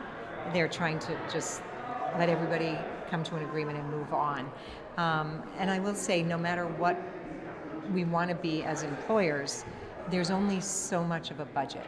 And I just would want the public to understand that from a city perspective, there are trade-offs all the time as to what may get money one year versus what might require investment the next year. And the same thing happens on the school committee. So just for example, this past year we went into our budget cycle, and out-of-district special education tuition, they increased that tuition rate by 14%. And that's hundreds of thousands of dollars, right? And so when you're looking forward, you really have to plan how you're going to prevent not being able to take care of that and take that risk. So it's always tough. There's always going to be competing needs, and there's only going to be a limited amount of money. So we try to do the best we can. We try really hard to be good employers. We have good benefits and professional development, and we hope to build a strong culture as employers. And I know the superintendent takes that very seriously and takes it to heart, that he has a tremendous care and concern not only for students but all the people that work for him. Awesome. Well, now what's next? Are you partying tonight, or where do we take it from here? I'll go have a club soda, and then I go home. Well, congratulations once again. So Kathleen, just one last time for your supporters out there, because the numbers, it's very impressive every time you run. That must mean a lot to you. It does. Not being from here, people can't just go and see a familiar name. Yeah. But I hope people realize that good work is happening, and I'm glad to do my part to make that happen. Well, thank you for your service. I like being familiar with your signs. Because I'm like, the Kathy Clancy signs are here again. When I put them out, I'm like, I still like them. I still like the color. I like the colors too. They're kind of cheerful to me. Exactly. I like them. They're not blue. Exactly. I'm okay with it. Exactly. Yeah. Blue and orange. Thank you. Yeah. Well, Thanks for your time. We appreciate it. Thank you for Congratulations. returning to the committee. What'd you say? Thank you for returning to the school committee. My We pleasure. appreciate that. We miss you as an elected official, Mr. Lundberg. Thank you. Thank you. Thank you. Kathleen Clancy back with the school committee for another 2-year term. Another impressive showing for her. And now, speaking of impressive showings, we have a new member to the Gloucester School Committee. He is Jeremy McKean. Congratulations, Jeremy. Thank Thanks you. for joining Thank us. you. Congratulations, Jeremy. Thank you. Congratulations. Thank you. Good job. How's it feel? How's it feel? It feels great. Yeah, it's, just being part of the team that already exists is an honor and something that I've been looking forward to, and just being able to work with the mayor and the superintendent, and being able to work on behalf of teachers and paraprofessionals and school staff. It's just overwhelming and wonderful. What prompted you initially to throw your hat in the ring? I just I thought, I've been a teacher for 22 years, and I've seen every side of the system from the inside, and so I thought, maybe it's my time to run and, throw my hat in the ring and see what happens. So I saw what happens. So it seems like you've done everything a person could do except run for school committee. You're the father of 3 children in the school system, right? And you've worked with the teachers unions, I think, right? Worked with the union at the city level and the state level, and So how do you bring all that to the school committee? One meeting at a time. Just the more that I learn about the process, and the more that I figure out what abilities I can use to serve, I'll be able to say, okay, I have a strong union background, and now, as a school committee member, I'm looking at it from a different perspective, but keeping in mind values that we all hold, dear and near, in terms of, livable wage, in terms of raises, in terms of just teachers making enough and benefits and everything. Yeah. So that experience that you've had will be really important for our school committee, and you've got that unique perspective of being a parent here and a professional in another city, and you're going to be able to combine that. We can't wait to see how that works. It's going to be really great. Yeah, me too. I'm excited. So are there any big ticket items that you're looking to tackle right off the bat? Obviously there's the contract, the situation with paraprofessionals. Right. There's a potential school consolidation. Right. Cove and Beeman. I'm excited for all of it. It's like, your favorite TV shows. Which one do you engage in first and work on, and So each one is like, okay, so I have the right people to work with to tackle this issue. I need to learn a ton, and be able to really focus on where I can best serve, and then from there move on to wherever it is they need to have me work. That's a great approach, Jeremy. Do you feel like there are similar issues in the Lynn? You teach in Lynn, right? Yes. In the Lynn school system as Gloucester? Oh, See sure. parallels? Yeah, from what students are dealing with at home to what they're dealing with at school to teacher security to, everything's the same. If you looked at the ratio of people and you just, Lynn's 130,000 people, we're 30,000. So if you just, you say, okay, well, the same things are approximately the same ratio in Lynn as they would be here, or on the state level. So I've seen some things and I've learned some things, and I think that kids are kids anywhere, and teachers are teachers anywhere. So the same supports are needed in the same systems, whether or not we're a little more advanced here or advanced there. With school consolidation, if one school has the better placement, then we need to take the strengths and weaknesses and figure that out. Well said. Well, congratulations on the Thank victory you. tonight. Welcome to the school board. Yes. Great. And we look forward to chatting with you in the very near in the future. We'd like to Yeah, build a I'd love relationship to. here and get some updates on what's going on with the schools. Excellent. Folks, so. I look forward to it. Great stuff. Congratulations. Thank you so much. Thank you for running. And thank you for winning. Yes, thank you. Okay. Have a great All night. right. That is Jeremy McKean. He is the newest member of Gloucester School Committee. With an impressive campaign, impressive showing at the forums this campaign season as well. And speaking of newbies, we have a new Ward 2 counselor. His name is Dylan Benson. An impressive victory tonight. How are you, Dylan? Congratulations. I'm good. Thank you so much. Congratulations, Dylan. Thank you. Great. Congratulations. Thanks Thank for being you. with us. I'm really humbled by the outcome, and I want to thank my family, my campaign manager, Ronnie Jacobson, who moved to Gloucester about 2 years ago and has been working diligently hard on this campaign. And I also want to thank all my volunteers that are here. Some of them, especially shout out to Marianne, who was holding signs all day today for me, and I want to thank her, and I want to thank Kathleen. I also want to thank my partner, who has been here since the beginning. and coming, and also one of my friends from college who drove up from Boston and held signs all day today. Thank you to her, and thank you to my family and my parents and my dad who was part of this campaign, knocking on doors and putting literature up. Like I think, and also to Dan, I want to thank him for running such a clean campaign, and to all those that supported Dan, I will represent you well, and I look forward to that. Yeah. He believed in you, that Yes. JS team. He said nice things about you. Yes, he did. He did, and I say nice things to him as well. So, definitely. So Dylan, I've asked a couple other candidates this tonight, but what prompted you to run for public office?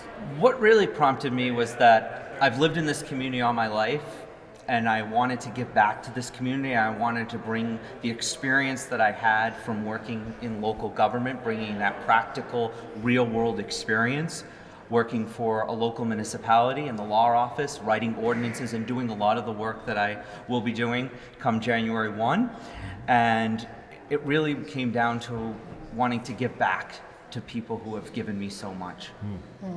And are there specific things in your ward that you're looking to tackle right off the bat? Well, I think some of the things that I really want to tackle right off the bat is the bread and butter issues of roads, sidewalks, parking issues, meeting neighbors, and also how do we balance the affordability crisis with respecting the unique character of our neighborhoods and the history of our community. How do we do that? That's going to be, especially in Ward 2, there's going to be some issues that are going to come up. But first off, I want to tackle some of those bread and butter issues pretty much right away. I have an important question. Sure. Did Tracy O'Neill's sidewalk ever get fixed? I believe so, and now it's not in Ward 1 anymore. But Oh, I'm not that's right. I mean, that's it's not right, in Ward yeah. 2 anymore. It's in Sorry, Ward 1. it's in Ward 1. So But they I may- also want to thank Tracy for her service to Ward 2 for the last 2 years. Thank you so much, and I look forward to a peaceful transition between her and me. And she's been very gracious to me in the last couple of months. So, and I want to thank Tracy and all of her people that have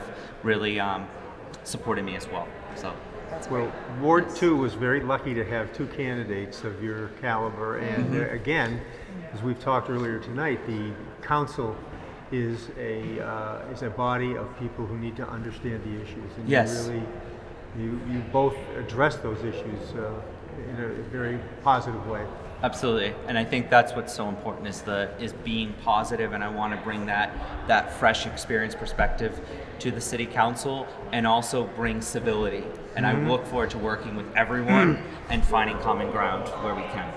Good. All Well right. said, Dylan. Well, We thank appreciate it. Congratulations. Thank you so much. Welcome. Well, thank you. To be an award counselor. We'll see what life is like there. Yes, a councilor-elect Yes, now. it's going to change a little. Life is going to change quite a bit. But thank you, everyone. And your dad's a little famous too, because we all heard about the shell fisherman. Oh yes, Yeah. he is a shell fisherman, and if we plan to have a party later in the month, and we will have some clams at that party. Excellent. We're there. So Everyone's please down for a come clam down for bake. some clam bakes and some lobster maybe, because he did lobstering for a while. So definitely. We're in. Please All right. put us on that We'll invite. put you on that Okay. list. All right. Thank you. Thanks for your Thank time. you. Congratulations. Congratulations. All right, bye Take now. care. All right. Thank you. There is Dylan Besson. He is the new Ward 2 counselor with an impressive victory tonight. And obviously very excited. Now, hold on, folks. Come on in, Jeff. Have a seat. Sit down. We now have Congratulations. at-large counselor-elect Jeff Worthley. Back again. Congratulations, bud. How you doing? Congratulations, Jeff. Mr. President. How you guys Nice doing? turnout there. Yeah. What a nice night. Happy, Jeff, or what? Yeah, happy Jeff, relieved Jeff, in the sense that this is a lot of work. I believe hard work pays off, and we really work hard in this campaign. Tell us about the hard work. So my children, Jude and Lila, are my co-campaign managers, and they challenged me to knock on 2,500 doors, and that's a lot.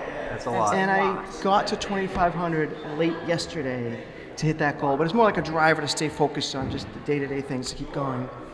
I just want to thank my parents, Earl and Joanne Worthley, and my kids, Jude and Lila Worthley. I don't know if you have a specific question you want to run with. I'm sure you get some burning ones. But Yeah. Well, now what's next, right?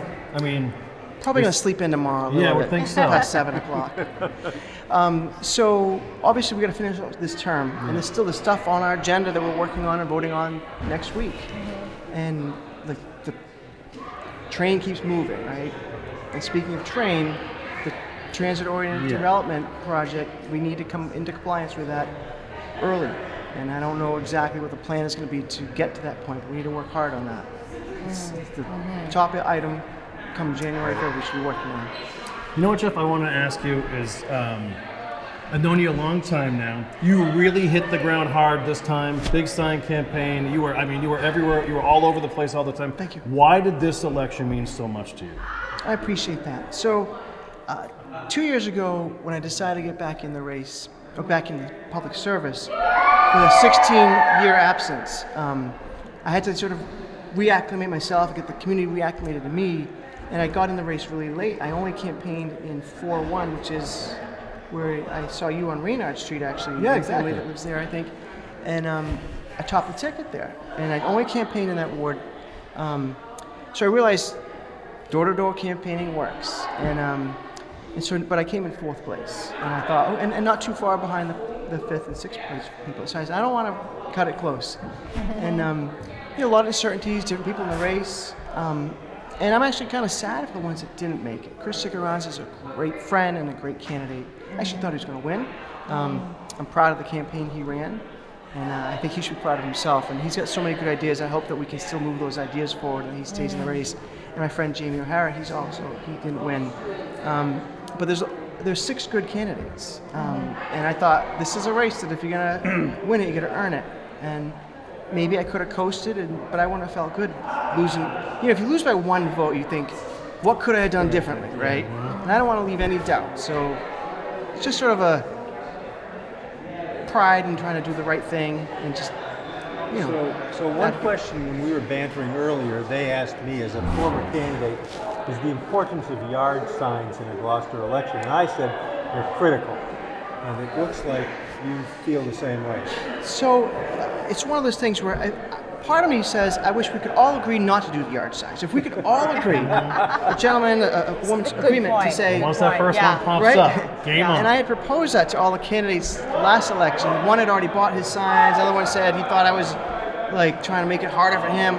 I said, okay, if we're going to do signs, we're going to do them right. We're going to put them out. I try to make them, I don't block any other candidate's sign. I don't block people's view, but I think they matter in 2 ways. And this happened for the first time ever. When people put signs up, usually you're asking someone to put a sign up for you. But the next 200 or 300 signs that went up were people requesting them of you. Facebook, social media, texting. People kind of got like, where's my sign? I expected you to ask me by now. And it's a sign of support. Does someone change their mind if they don't like me and they say, well, all these signs are up, maybe I'll change your mind? I don't know. But in a large race, when you've got 4 votes to give, you say, okay, I know this person, another person. Enough people seem to trust this person with their sign in the yard. It makes a difference. And so, signs don't vote, but they make a difference. So, yeah, I think I had 600 signs up. Well, and Jeff, what does it say? I mean, because things were not always smooth the last couple of years, too. But to see that strong show of support for you, what does that mean? So, what does it mean for me? It's sort of affirming, right? But I think what the translation is, all that other noise is just noise. A friend of mine said, Jeff, the reason why you're doing well is because you work. The answer is hard work.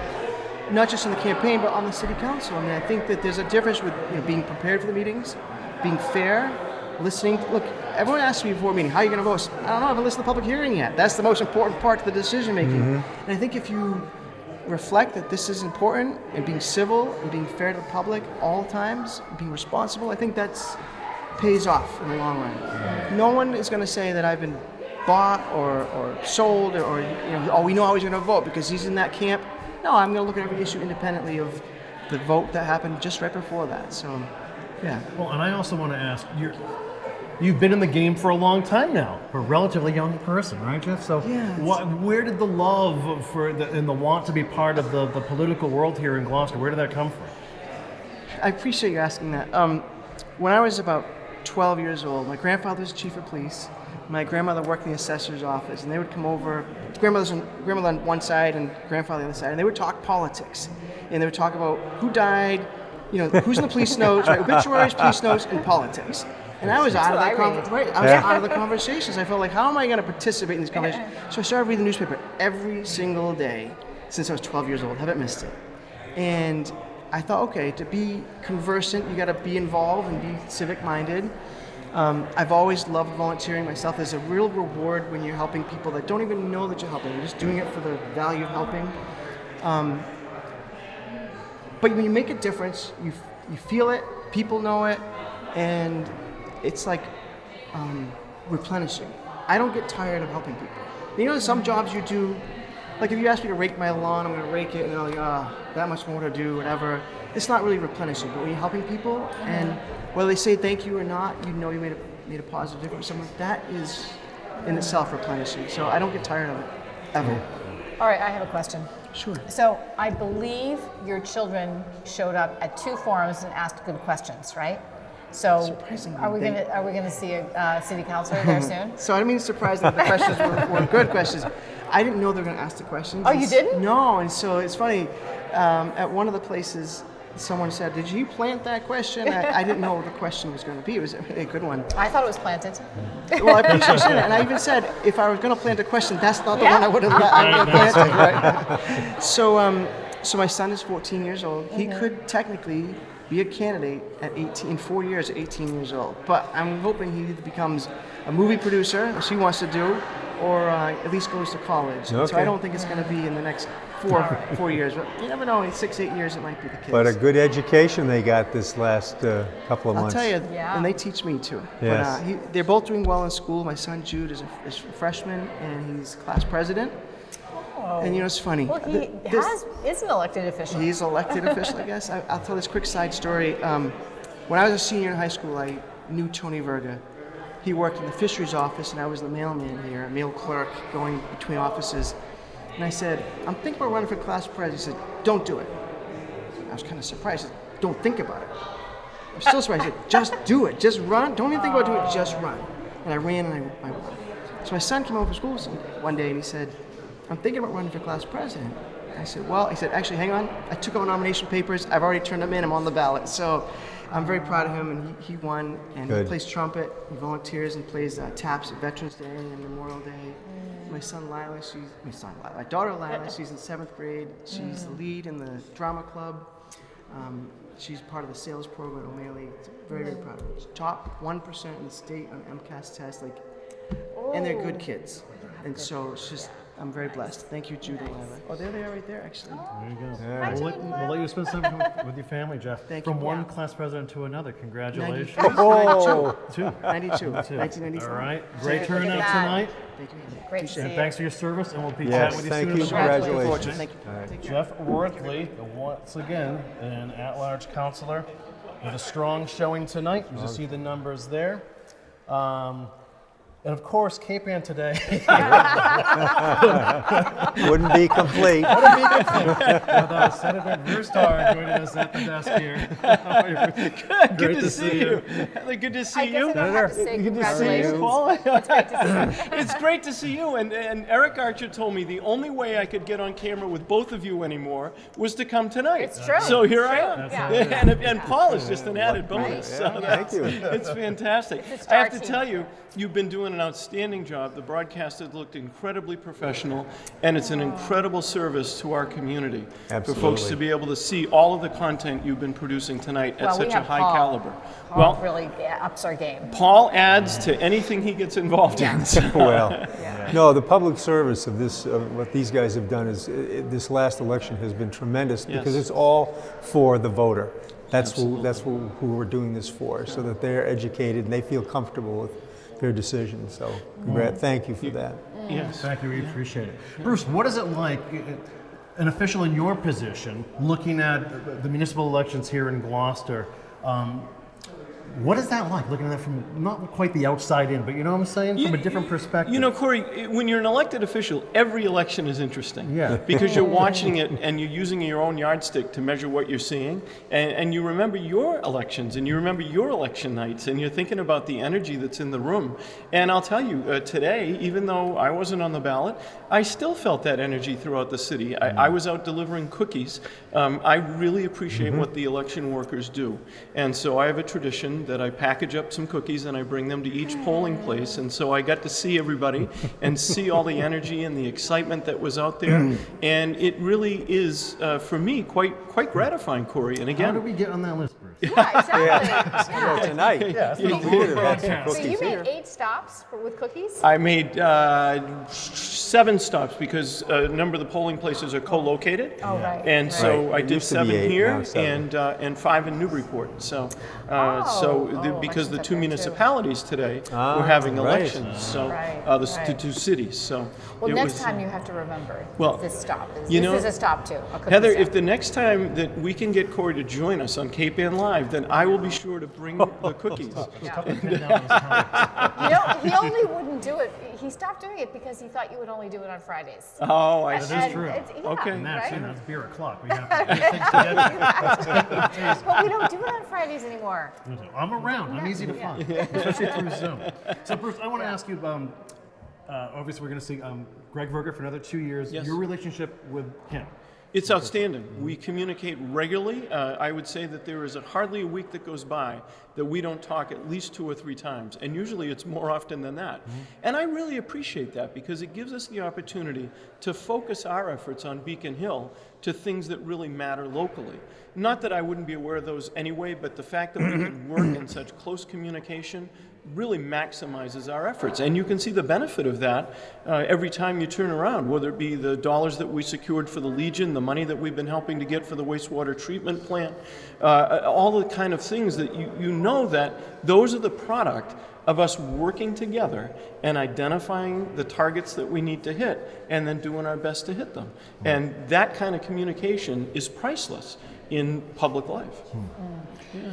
Well, so all anyone is talking about is the TOD, your state law.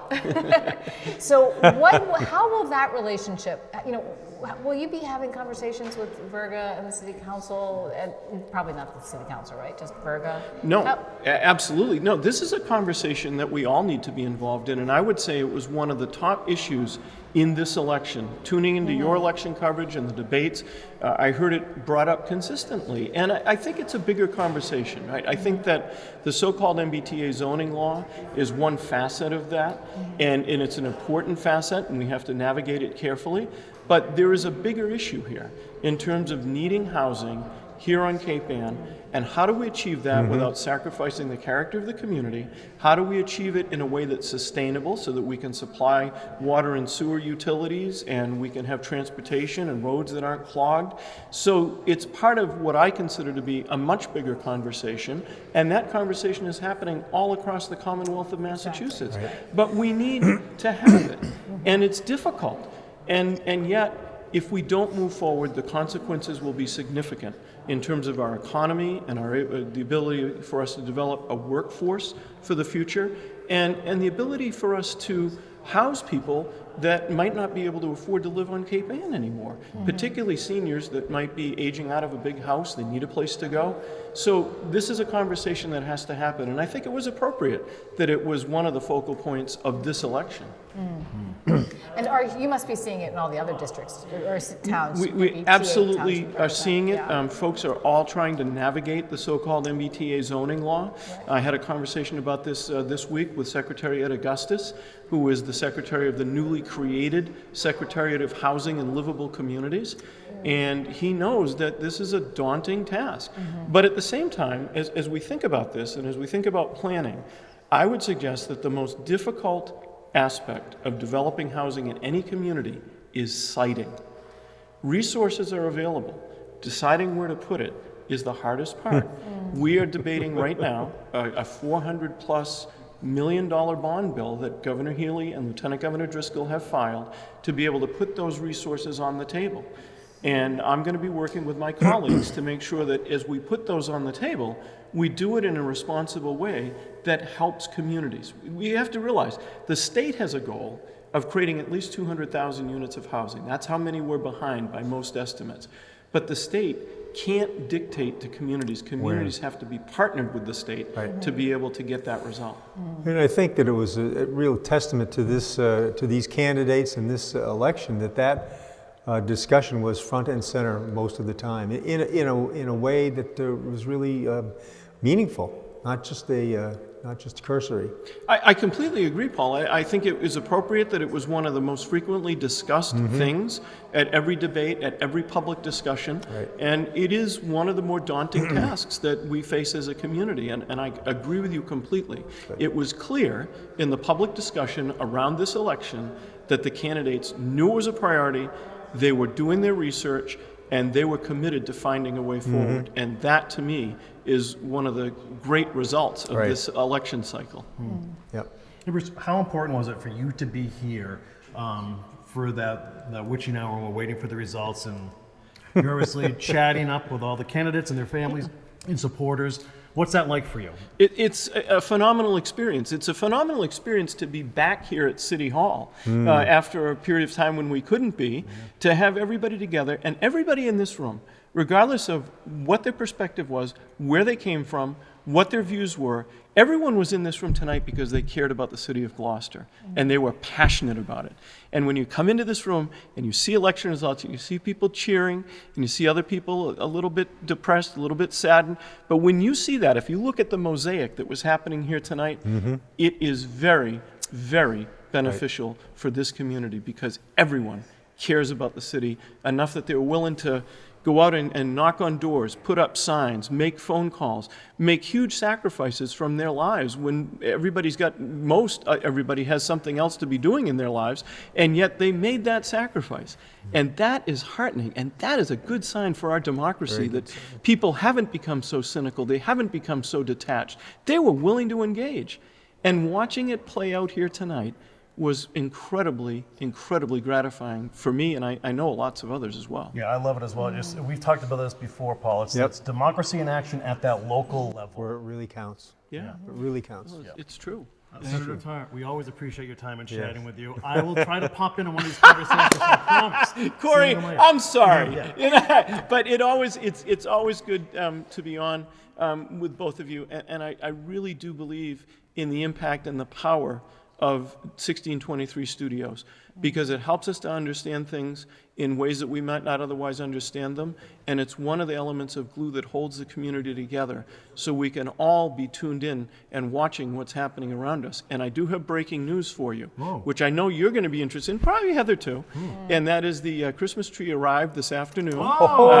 Ringo and Joe Novello and their team arrived pretty close to sunset, and the tree is at Kent Circle, and I think we're probably going to make an attempt to stand the tree up on Friday. Beautiful. And then the decorating will begin. Did Ethan Foreman get that story? Ethan Foreman, I'm told. I arrived on the scene because I was out delivering cookies at polling places, and I told everyone to line up in front of the Christmas tree so I could snap a picture to put on social media. And my brother immediately said, Ethan already did that. So Ethan had been there. I think he might have had the GPS working. I think he arrived shortly after the tree did. And I got to tell you, Ethan is one of the hardest working people in the news business. He's sitting here at a table, and he's grinding away out there. And I heard him saying to all of you that he had a deadline of 8:30 that he was trying to meet. And I can't imagine what that's like. But not only did he file that story, but he's still going over there. Yeah, well, he was a little bit late for us, and he had to do another story. And I'm thinking he was covering that Christmas tree. Well, I can neither confirm or deny, except that I do know that Ethan did capture a photo of the tree when it arrived, and it's a beautiful tree from our sister city in Shelburne, Nova Scotia. They had a tough time this year. They had wildfires that consumed a lot of their woods and many homes. And so there was some concern that we were not going to be able to have this exchange this year, but they called, they said, we want to keep the tradition alive, and the mayor and the good people of Shelburne, they really came through for us. It's a beautiful tree. It's very big, very wide, so we can put lots of presents under it, but it is one of those things that, in a crazy world, the friendship that we have with the people of Shelburne and that bond is one of the things that keeps inspiring and helps us all to think about there are still positive things in this world. Well said, Bruce. Well, thanks again for your time. time. Thank you all. It's always great to be with you, and always great with guest commentator Paul Lundberg. Thank you. Fantastic, right? Yes, I agree. All right, folks, we're going to take a quick 1-minute break, and we'll be right back to wrap things up. You're watching 1623 Studios live coverage of the 2023 Gloucester municipal election. Today, voters across the city of Gloucester submitted ballots to decide races for mayor, at-large councilor, ward councilor, and school committee.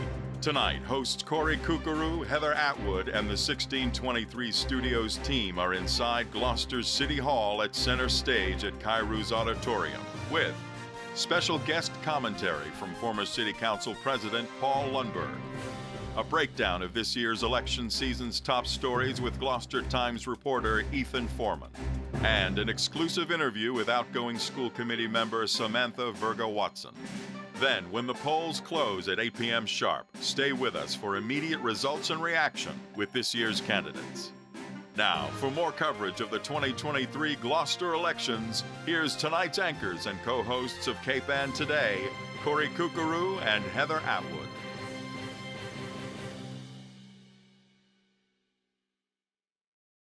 And so there you have it, folks. This puts a bow on 1623 Studios' coverage of the 2023 Gloucester elections. Paul and Heather, I guess, a reaction to the results tonight. Paul, what did you think? So I think the citizens of Gloucester were, number one, lucky that they had such a great group of candidates, and number two, they did a great job in picking winners. We are really fortunate with this group of school committee, council, and mayor. Mm-hmm. I'll say yes. Okay. And I will say there's a sense of joy, of real joy, and I think it's because these elected officials felt heard and seen, and they felt like the work that they were doing was heard and seen by the citizens of Gloucester. And I think that's important because they do work so hard, and to realize that, yes, people are paying attention. So I think that was nice. Good point. And just to recap the winners again, Greg Virga over Mary Ellen Rose. Your at-large candidates are Jeff Worthley, Jason Groh, Val Gilman, and Tony Gross. School committee, Jeremy McKean is new, Keith Minio, Kathy Clancy, Melissa Prince, Laura Weeson, and Bill Melvin. In Ward 1, Scott Memhard was re-elected. In Ward 2, Dylan Benson. Ward 3, Marjorie Grace. Ward 4, Frank Marjota. And Ward 5, Sean Nolan. So thanks to everyone who ran. And like we said earlier, 23,000 plus registered voters in Gloucester, 25 run for public office. That's 0.1 tenth. That's 1/10 of 1%, as a matter of fact, which is pretty amazing. So hats off to everyone who participated. We have to thank our crew, lighting director and camera Mike Dennis, graphics, audio, and camera Alec Palmer, floor manager Alana Horn, production assistant Joan Boyven, production manager Tyler Hurinson, IT and video coordinator Tom Manning, social media coordinator Bridie O'Connell, operations coordinator Emily Games, executive director Eric Archer. A big thanks to the staff here at City Hall, especially Joanne Sinos and Ryan Knowles, for keeping us on point throughout the night and throughout this entire election season. The community groups and venues that hosted debates and forums, the moderators, the timekeepers, the poll workers and volunteers, and thanks to all of you who voted and participated, especially in time when having an opinion doesn't exactly work in other places in the world. So it's a beautiful thing, folks. We want to thank our guests, Sam Virga-Watson and Ethan Foreman, and all the candidates who spent time with us. Special thanks to you, Paul. You really elevated the broadcast. Well, we really thank you value for your having friendship. me. Thank you. And you were awesome for us. It was an honor to be asked. Thank you. Well, we want you on all the time. Okay. Heather, and a great job once again. Thank you so much. You, As Corey. always, You that did was a fun fabulous night. job. I love it. All right, our next show, folks, is this Thursday morning at the Open Door. We will see you then. For all of us here at 1623 Studios, congratulations to everyone who participated in the election, and we will see you in 2 years. Ooh.